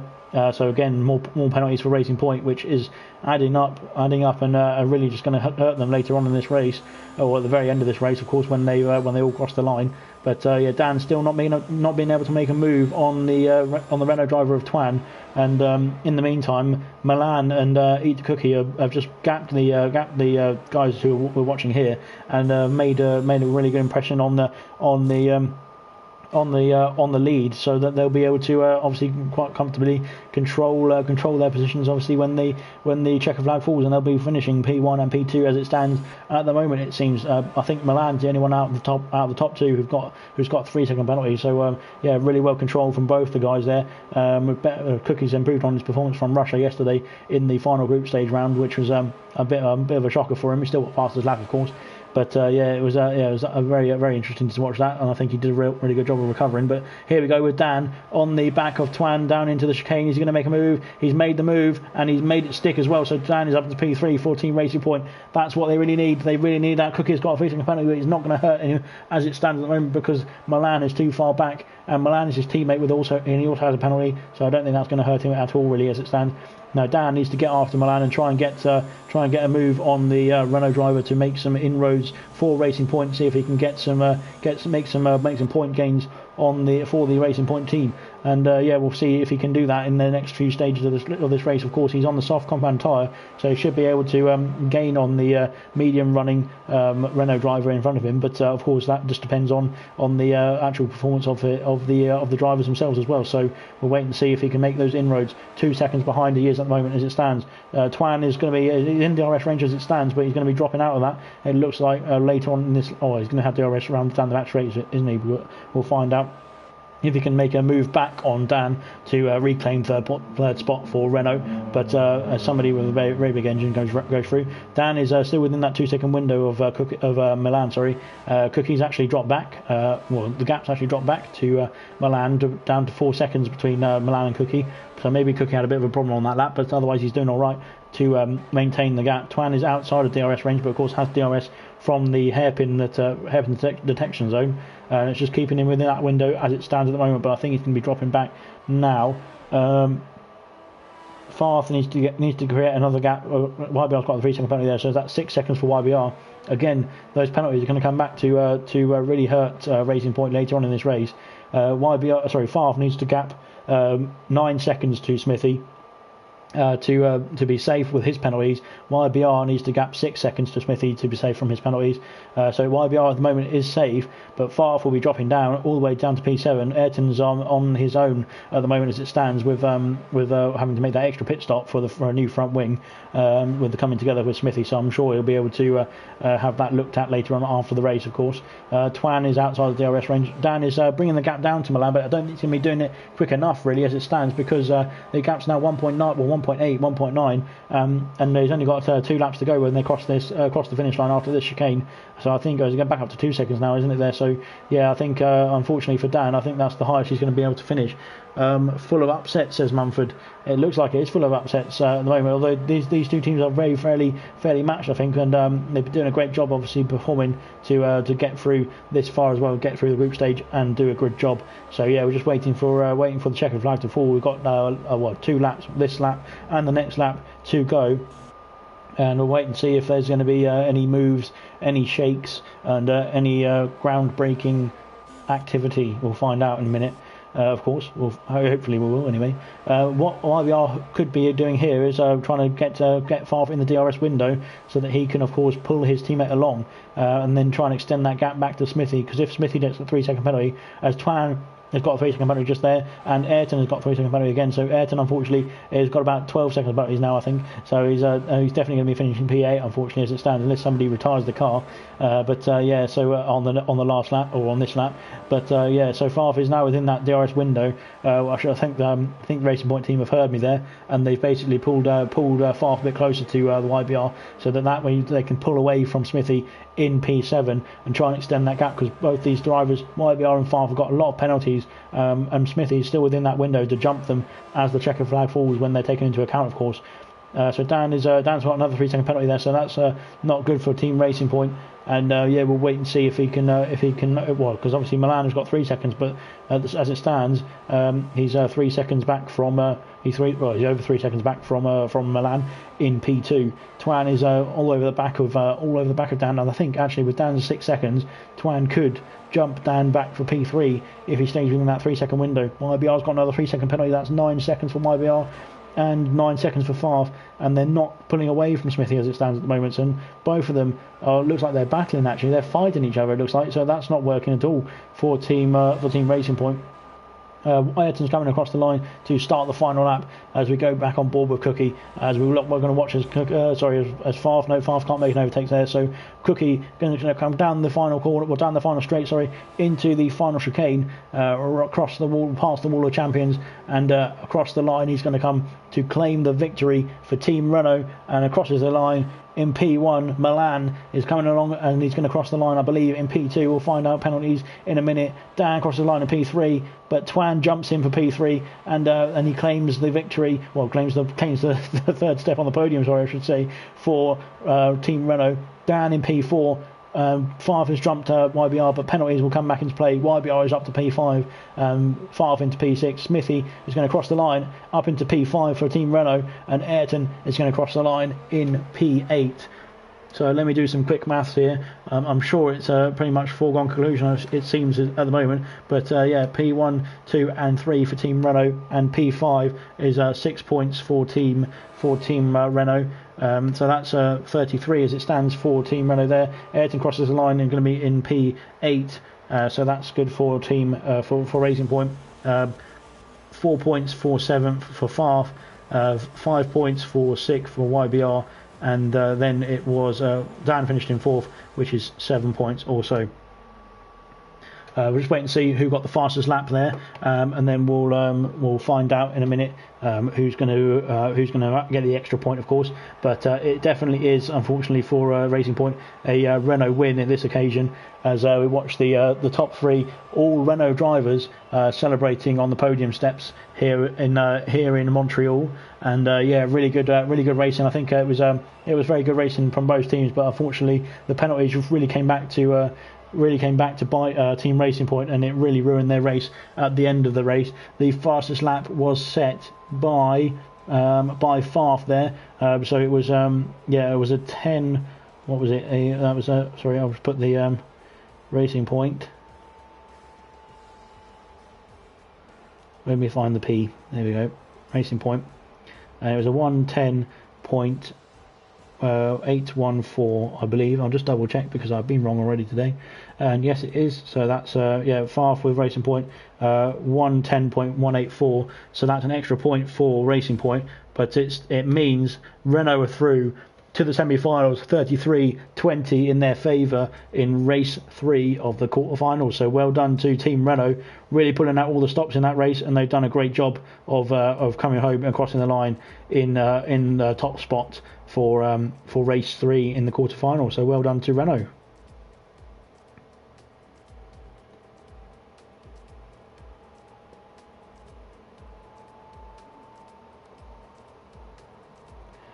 I just need to. Farth is staying in for this race. He's going to be reserving for which team is he reserving for? He's reserving for Williams.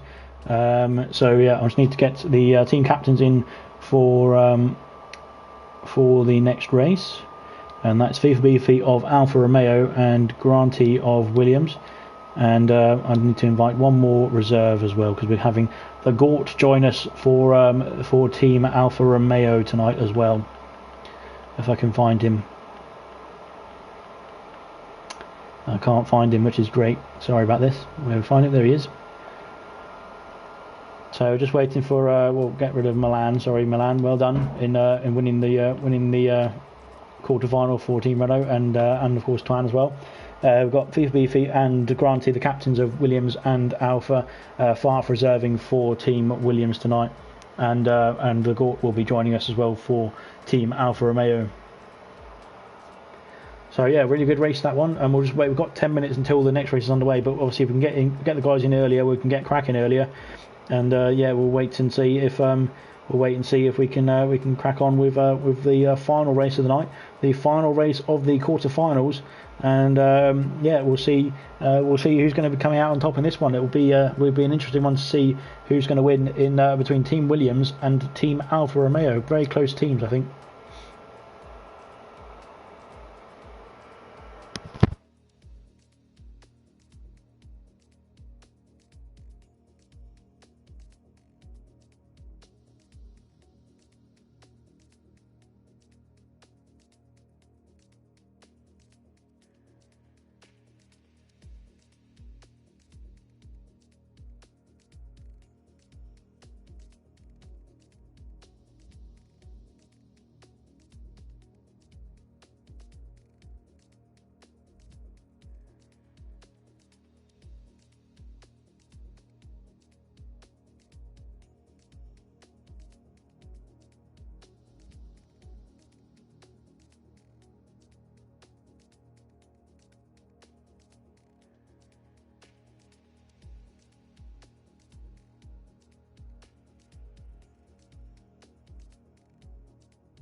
So just waiting for one reserve driver to join for Team Alfa Romeo, which is the Gort. We're just waiting for him to get in the session, and we sent him an invite, so we're just waiting for him to jump in, and then we'll be able to crack on. It's going to be 4v4 again for this final race of the quarterfinals between Team Williams, headed up by Granty, and Team Alfa Romeo, headed up by FIFA Beefy.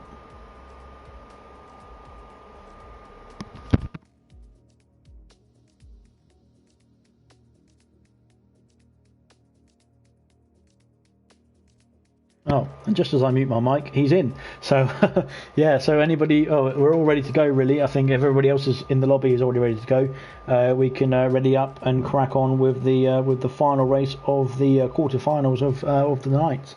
And, yeah, this will determine, obviously, the 8 teams. There'll be four matches. Sorry.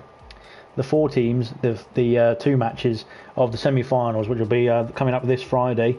And yeah, we'll wait and see if Williams or Team Alfa Romeo will be going through, and which one we're going through into the semi-final stage. And everyone seems to be keen to get on with it as well, which is good. We're starting a bit earlier than 9 o'clock on this one, but this is the final race of the night. So just waiting for the time to tick down, and then we'll be able to crack on with the final race. Race 4 of the night. It doesn't really make a difference which order they're in, but this is actually meant to be race 2, but because of time difficulties between the drivers, then we had to move this one back. But yeah, it all worked out in the end. So I believe the winner of this race, if I go and look at it now, quickly, 1 second, the winner of this race will face the winner of race 1, which was between AlphaTauri and Haas. So of course it will be Haas versus Williams or Alfa Romeo in the first race of the semi-finals, and then it will be the winner of oh God, I can't calculate this. It will be Renault against Mercedes. I think it will be in the second race, but don't quote me on that, because I'll have to, of course, work it out myself, because I've only just looked at that very quickly.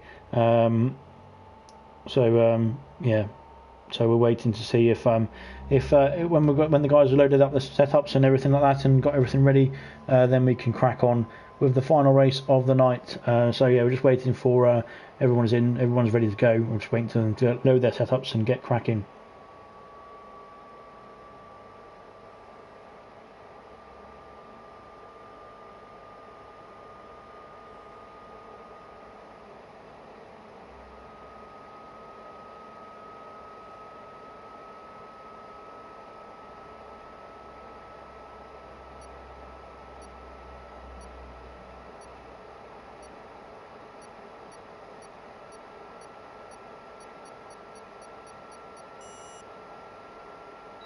Right, the time has ticked off and everyone's going now, so away we go. So we've got 2 reserves in this race. So it's technically it's 4v4, but obviously the Gort is reserving for Alfa Romeo tonight, and Farf is reserving for Team Williams tonight as well. So well, thanks very much to both Farf and the Gort for putting in a shift and obviously helping out for this final race of the quarterfinals. Irish New Potato is leading the way for Team Alfa Romeo, Farf in P2 for Williams, Walker in P3 for Alfa Romeo, Granty in P4 for Williams. So it's sort of Alfa and Williams sandwich from P1 down to P4 as it stands.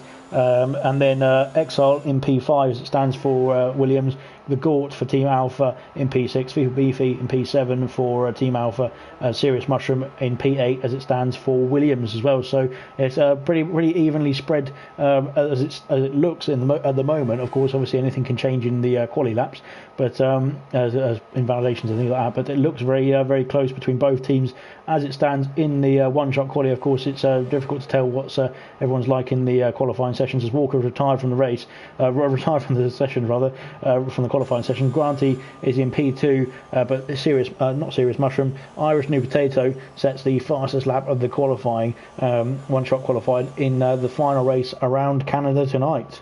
So it looks like medium runners are going strong in this one. So there's 5 medium runners there. New Potato for Team Alpha, Granty for Team Williams, Farf on the softs there for Team Williams, Exile on the mediums for Team Williams, Gort on the softs for Team Alpha, FIFA Beefy on the mediums for Team Alpha, Serious Mushroom on the mediums for Team Williams, and then Walker, unfortunately for Team Alpha, not able to set a time, so he can't.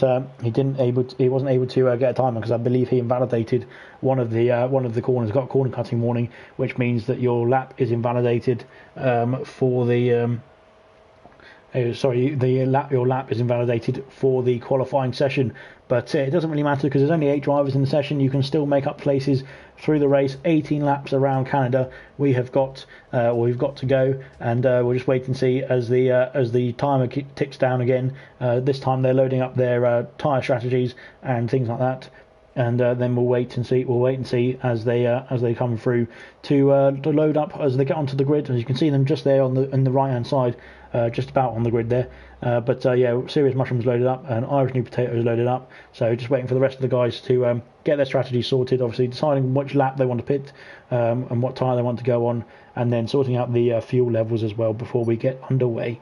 And we've only got a few more bars to ready up and a few more seconds to ready up, and then we'll get cracking with this race.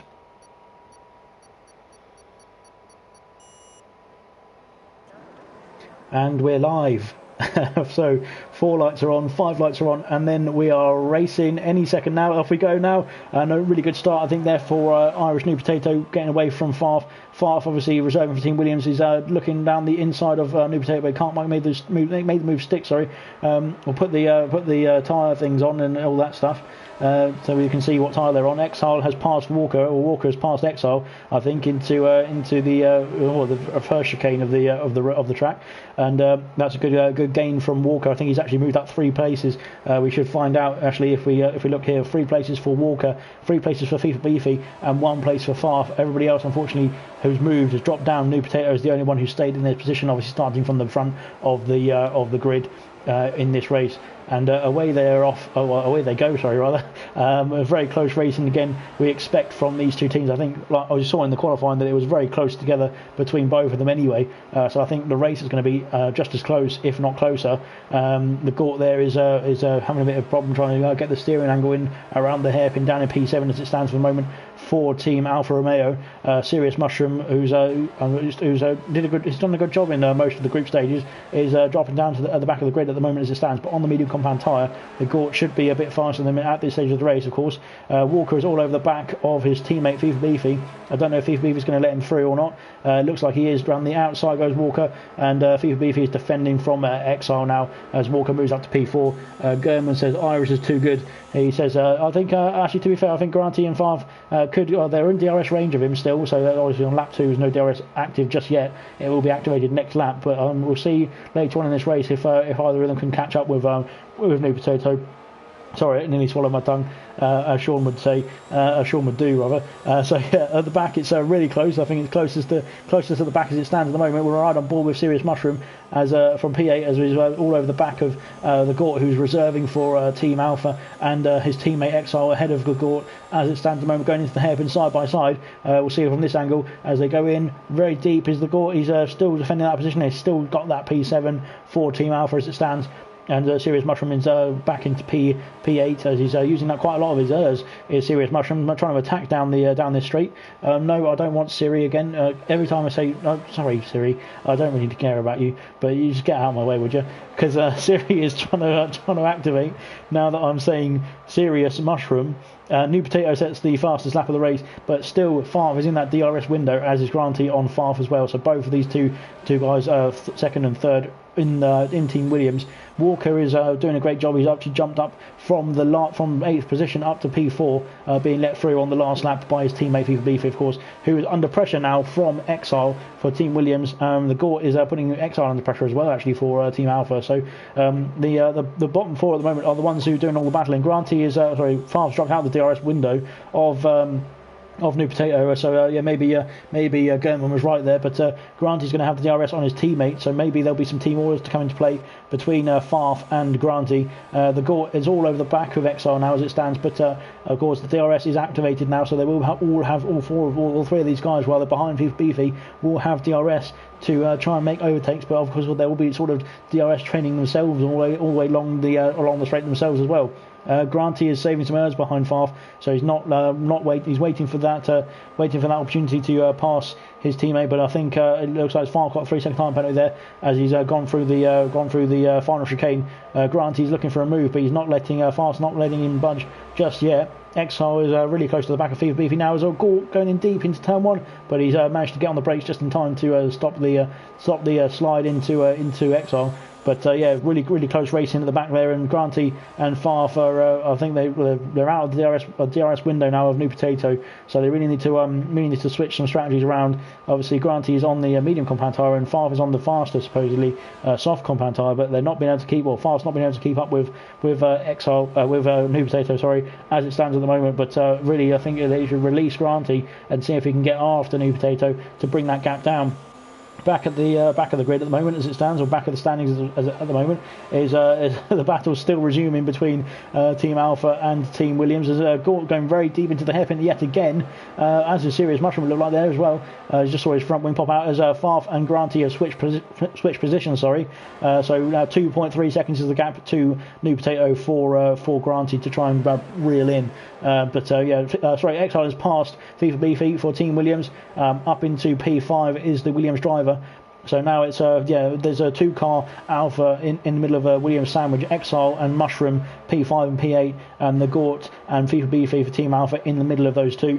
And I don't know whether there'll be any team orders here or what's going to happen, as the Gort is trying to make a move, it looks like, on FIFA Beefy, but he's not being let through by his teammate just yet. And maybe they're just waiting for the DRS to switch it around, so it's a bit of an easier move for them to do. Granty is actually pulling that gap down into to New Potato. Serious Mushroom is past the Gort. Where's the Gort?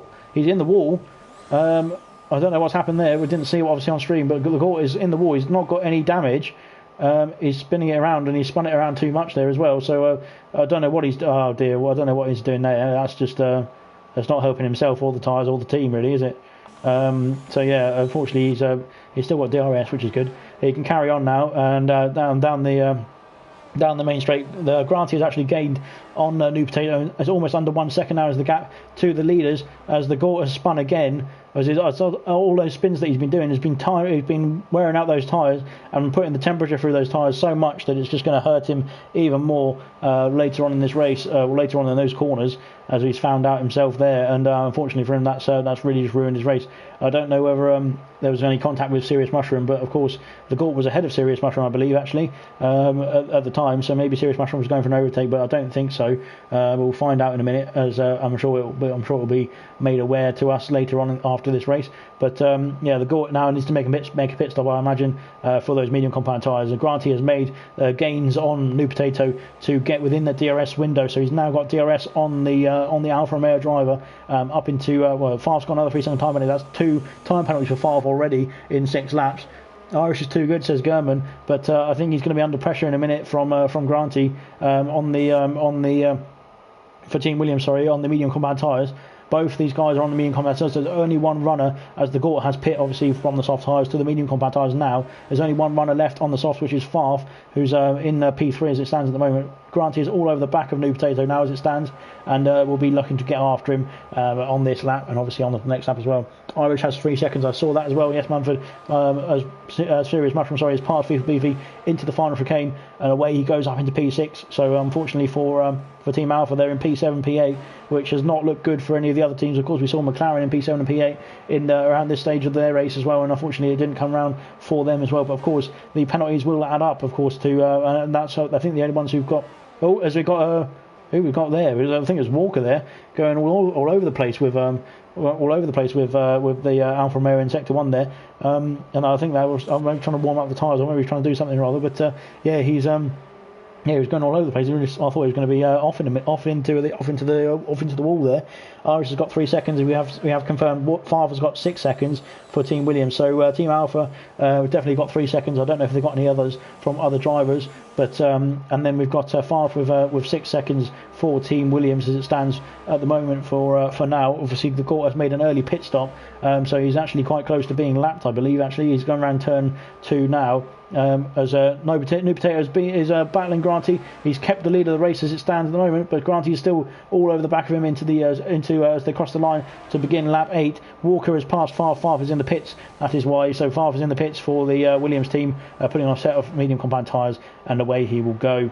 Granty not been able to get through there on Irish New Potato. New Potato has been defending very, very stoutly down the straights, of course, when there's DRS active for Granty behind. Farf is coming out of the pits in P7 as it stands. Unfortunately, the court after those spins that he did, he caused himself with the overheating the tyres. It just literally, I've been there myself when you've had a spin and you try and get the traction down. It just starts spinning you again because your tyres are so hot that they don't have any grip. So yeah, unfortunately for him, that's what happened earlier on in this race a couple of laps ago.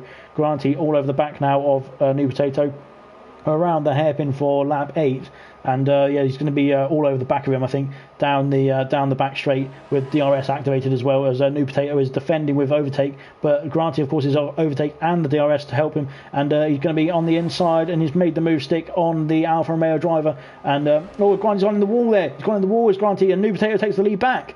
And that was eventful. That was Granty just got the turn-in wrong into the chicane. Exile is in the pits for Team Williams, going to be putting on the soft compound tyres, I believe. Serious Mushroom has moved ahead of him as has Beefy, and I think Farf will jump him in the pit stop phase as well. So Granty there, I don't think he's got any damage, has he? No, he hasn't got any damage on that wing. But it just mistimed the turn-in into the final chicane, the Wall of Champions for a reason. And he went into that wall, but fortunately for Team Williams, his wings intact, and for Granty, of course, his wings intact, and he can still get after New Potato as they go. And Exile has come out of the pits now in P7 onto the soft compound tyres, so he's the third man to make a pit stop yet. The top 5 have yet to make a pit stop, all on the medium compound tyres. All of them have started on those medium compound tyres as well, so they'll be as Granty is still within that DRS window, so he's still got the DRS on New Potato, but that mistake might have shaken him a bit. But he's not actually in DRS range, is he, at the moment? But New Potato is saving a bit more errors than Granty down the straight, so that's why the gap's come down quite dramatically, as New Potato is in the pits as well, as is I don't know if there was a bit of a nudge there, but Granty's in the pits too. So both the leaders. 5-second penalty there for Granty for a collision with New Potato. I did see that happen on stream, of course, with the collision on Granty's front wing into the rear wing of New Potato. Granty is pitting for a front wing as well. New Potato is back in and back out. Walker is in the pits for Team Alpha. So much pit activity going on here. Serious Mushroom in the pits, Beefy in the pits. So everybody has now made a pit stop, I think, apart from Fast made a pit stop as well, hasn't he? New Potato regains the lead and off he goes. I think he managed to make a pit stop there and and keep the lead at the same time. So he's been leading for the whole race as it stands at the moment. Granty has dropped down to P5.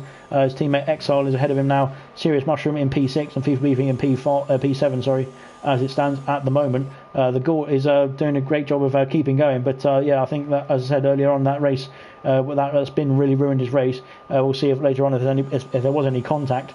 Granty is chasing down his teammate now of Exile with the extra penalty that he had, obviously earlier on for that in that pit stop. I think he did go into the back of Irish New Potato in the pit stop phase, literally when they were entering the pits, and obviously it gave Granty the 5-second penalty. So I'm not sure what will happen later on after that. We'll have a look at that later on after this race. But obviously Granty on the back of his teammate now will probably be let through, you'd think, by Exile, as he does get let through by Exile. So great racing, great teamwork from Team Williams. Walker's got a 3-second penalty there for corner cutting, final chicane as well, it looks like. So that's really the worst place to corner cut. Well, it happens to all of us.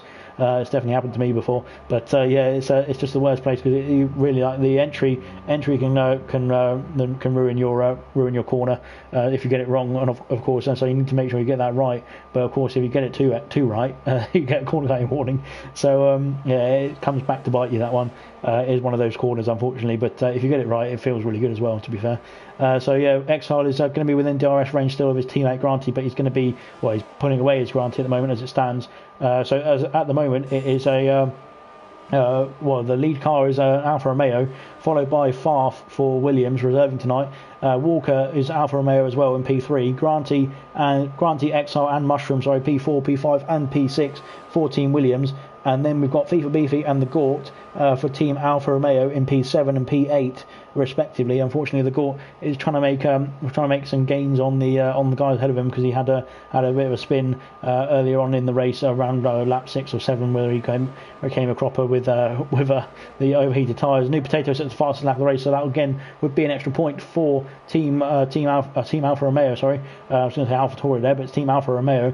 If they can keep hold of that point, or keep hold of that lap rather, to the end of the race. Of course, there's still some time for other guys to try and take their way. Of course, with the fastest lap gaining an extra point for whichever team has it at the very end of the race when the checker flag has fallen. We'll wait and see. Wait and see on that front. Walker for Team Alpha is gaining on Farf now. Everybody is on the soft compound tyres apart from Favre and the Court, who of course started on the soft compound tyres. So the roles are reversed in terms of the strategy now. I think the soft compound tyres are working better for the Team Alpha drivers as it stands at the moment, because all over the back of Favre as he is at the moment into the hairpin. He's going to have DRS down the main straight. Both of them are saving ERS, and both of them deploying ERS now with DRS for Walker. Is it going to be enough to make a move on Favre down the back straight? We will see in a minute, as we can see New Potato in the distance there as well. Pushing him to the inside is Farf, but Walker's made the move, and he's made the move stick into the final chicane. There's a wall sticking out there. That's a bit of a hazard, isn't it? I just saw that there as we saw the... is there actually a wall there sticking out? That's just... there better not be, because that's Codemaster's at his finest. There is a wall sticking out there. I think that might have been caused from Granty's impact. We're waiting to see if... we're waiting to see if there's going to be anybody who who goes into that. I hope not. Obviously, Walker's got a 3-second time penalty there as well. I think that might be 6 seconds for Walker, and I think that might be the same for Farf. So Farf still within the DRS range, could make a move and keep that P2 if he could make it stick as well. So we'll wait and see. Granty is trying to gain on these guys and move the Williams guys further up the order, of course. Farf's got another 3-second time penalty, so that's negated what I said earlier on. So basically now it's Farf's got 3 seconds more than Walker, I believe. But he's going to be all over the back of him now, down the back straight, as he's going to be roles reversed from last lap. Both of them deploying their ERS, Farf with the DRS, but of course I think he's a bit too far back actually. It looks like on this occasion. To make a move into the final chicane, but we'll see in a minute if he makes a dive bomb. Thankfully he doesn't rather, and they can carry on. And I'm worried about that wall now, because I think that wall could cost somebody their race. Hopefully it doesn't. Serious Mushroom's going to get through okay. We'll ride on board with Beefy, as we'll see. Beefy gets through all right as well. The Gort's just come around to the hairpin at the moment as it stands. Farf is still all over the back of the Alfa Romeo driver of Walker, but of course with those penalties adding up for Farf, that's really going to come back to bite him. Exile gets a penalty as well, but he's ahead of his teammate Mushroom by over 4 seconds, so the 3-second penalty shouldn't harm him too much. Hopefully not anyway, but so we'll wait and see. As they all come up to the line when the penalty is taken into account. But Farf all over the back now of the Alfa Romeo driver of Walker. He's the closest battle on track at the moment as it stands. Within that DRS range, Irish New Potato is just walking away out in front, you could say. He's doing a great job of controlling the race, and he's been leading this race even with the pit stops. He's been leading this race every lap, I believe, apart from a very small quick occasion when Granty tried to jump him into the final chicane, but he didn't make it stick. But so Farf all over the back of Walker as it stands. Watch out for that wall, or that sticking out wall anyway, guys, because that's absolutely disgusting piece of work from Codemasters, that is. Farf all over the back of Walker. Is he going to make a move into turn 1? No, not quite. He's too far back as it stands at the moment, so we'll wait to see if that move can be made later on in this race. There is 4 laps remaining, or 3.5 laps remaining, including this lap. So we'll wait and see when they cross the line, with all the penalties taken into account, exactly what's going to happen. But it looks like Alfa Romeo on for a 1-2 as it stands at the moment here, which could knock Williams out. But of course, the rest of the Williams team, well, it's actually, P3 down to P6 is all Williams.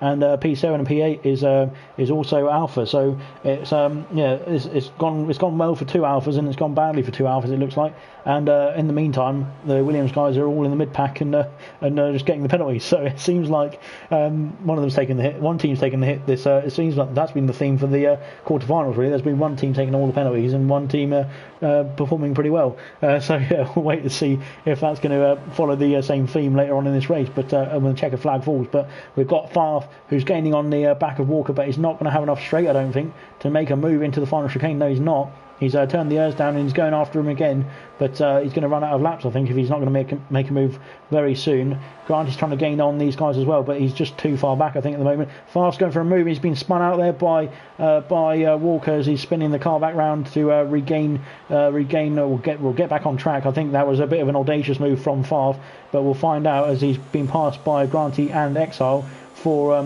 dropping himself down to P2, so he needs to get back on it and get after those guys, because of course he's got a lot of penalties as Farf as well, so that will come back, and he's about 9 seconds ahead of FIFA Beefy as it stands, so that should be alright for Farf in terms of getting the points for Team Williams. He's got DRS on Exile as well, so that can help pull him along.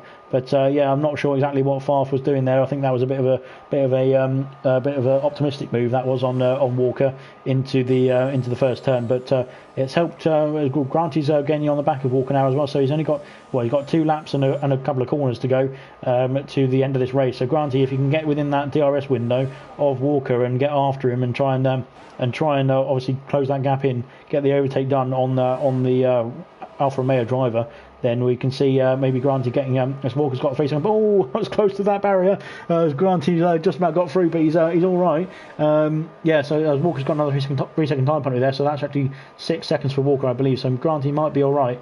Of course, Granty's got that 5 second penalty, but will be looked at after the race, because of course it was a bit of a strange incident that. Yeah, so we'll wait and see later on after that one. But Farf's still in the DRS range of his teammate Exile, so I think he's being pulled along now quite nicely by Exile. So that's pretty good for Team Williams. I think they'll secure that extra point for Farf ahead of FIFA Beefy, because I think the window's now too much for FIFA to close in and try and gain that spot back, or gain an extra spot for Alfa Romeo, as Favre's lining up a move, it looks like, but on Exile, sorry, it was. He's got another 3 second time penalty, so actually maybe FIFA Beefy is within that window still. We'll find out in a minute. He's about 10 seconds back is FIFA Beefy, but yeah, Farf all over the back now of Exile. And yeah, I think maybe Farf will need to make the move now, actually, to get ahead of Exile to try and keep that position, or keep the 6th position for Team Williams as well. Because it seems like Farf's going to be dropping down later on in this race. But yeah, I don't think there's any team orders there at all, was there? As Exile seemed to be fighting that move just as much as Farf was earlier on. So, but Farf back up to P4. The Gort gets a 3 second penalty, but unfortunately it won't harm Alpha's points. It looks like at the end of this race, from their point of view, it should be all right. Very close to the wall there is Walker, and he's going to be he's under threat now from Granty. Granty's in DRS range now of the Alpha driver. Out in the front, of course, Irish New Potato is walking away with it very comfortably, it looks like. Flat fuel light is flashing for the Williams driver here, for Granty, as we go into the second chicane. It's the third chicane, actually, isn't it, I think? But yeah, round the hairpin, it just depends on how much deployment these guys have got left to use. As we see, Walker is using quite a lot of deployment. I think he's under pressure, isn't he, Walker? As Serious Mushroom gets a 3 second penalty there for Team Williams. Granty is coming out of the hairpin now, and they both exit onto the back straight. I think this is not going to end well. I'm going to call it now. Unfortunately, it's not going to end well. As Granty is all over the back of Walker, and Walker's defending into the chicane. And yep, they've backed off very well. Granty's going to have the power to go through. Is he not? He's not defending. He's defending really well. How's Granty's got the move done. He's moved up into P2. He's got a 5 second unserved penalty there for Granty, but he's made the move stick. Granty has finished P2, sorry. New Potato in P1. I just completely missed that. Walker in P3. Exile for Williams in P4. Serious Mushroom and Farf in P5 and 6 for Williams as well. FIFA Beefy in P7, and the Gort will be in P8. So that's 10 points for Irish New Potato. 8 points for Walker as it stands, and then 4 points and 3 points for Gort, for FIFA Beefy and the Gort. 9 points for Granty, 7 points for Exile, and 6 points for Serious Mushroom, and somebody else came across the line also. So I think it was Farfin P6, which is 5 points. So again, a really close race that was. That's actually the closest race of the night. It's split by 2 points. As we watch the podium celebrations, I will need to check who the fastest lap is to see whether it is a 1 point deficit or if it's actually going to be a win for Team Williams. But we will find out in a very short second as we see the fastest laps come through. Waiting for the guy to celebrate on the podium and have so much champagne that they don't know what to do with. But yeah, I need to see the fastest lap as well. And I believe we're going to see now as we've got 10.273, I believe it was. Yep, a 10.273 for Irish New Potato, which means Williams have won this 27-26 in the final race of the quarterfinals. 27-26 to Team Williams, with the fastest lap going to Alfa Romeo. A really close race that was, and absolutely fantastic to watch, and good battles all over up and down the field as well. Alfa Romeo with 26 points with the fastest lap, and Team Williams with 27.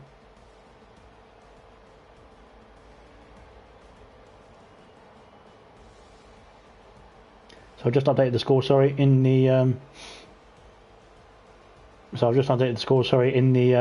the chat, so everyone's got the current scores as far as I know.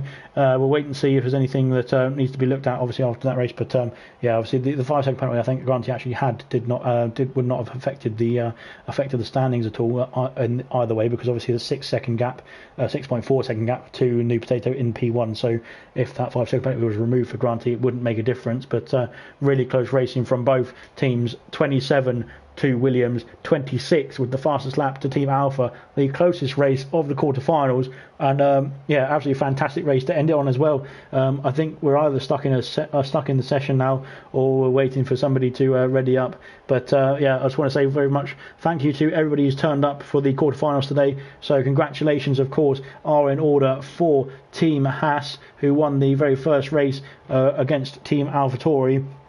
Team Mercedes beat Team McLaren in the second race, which was a really good feat. Obviously, both Team Haas and Team Mercedes were fourth in their respective groups and beat the group winners of the other respective group. So well done to them. And then we got Renault, who beat Racing Point in the previous race to this one. Oh, the screen has gone now. Renault's beat Racing Point in the previous race to this one. And finally, last but not least, we've just finished with the final race, or the fourth race of the night, in the quarterfinals of the ALR Constructors Supercup. Williams have beaten Alfa Romeo by 1 single point to take their team into the semi-finals, which will be coming up this Friday. So yeah, thank you very much for everyone who's joined us. Thank you very much to Farf and the Gort and everybody else who's reserved for us today. I can't remember who else was reserved for us at the last minute as well. Curly Red in the very first fixture, of course, as well. But yeah, I'm probably missing somebody out. But I know, fantastic for all the guys who helped out as well. And yeah, thanks very much for everybody who's joined, who's commented, who's watched, who's been participating in this event so far anyway. And we'll see you on Friday for the semi-finals. Thank you very much.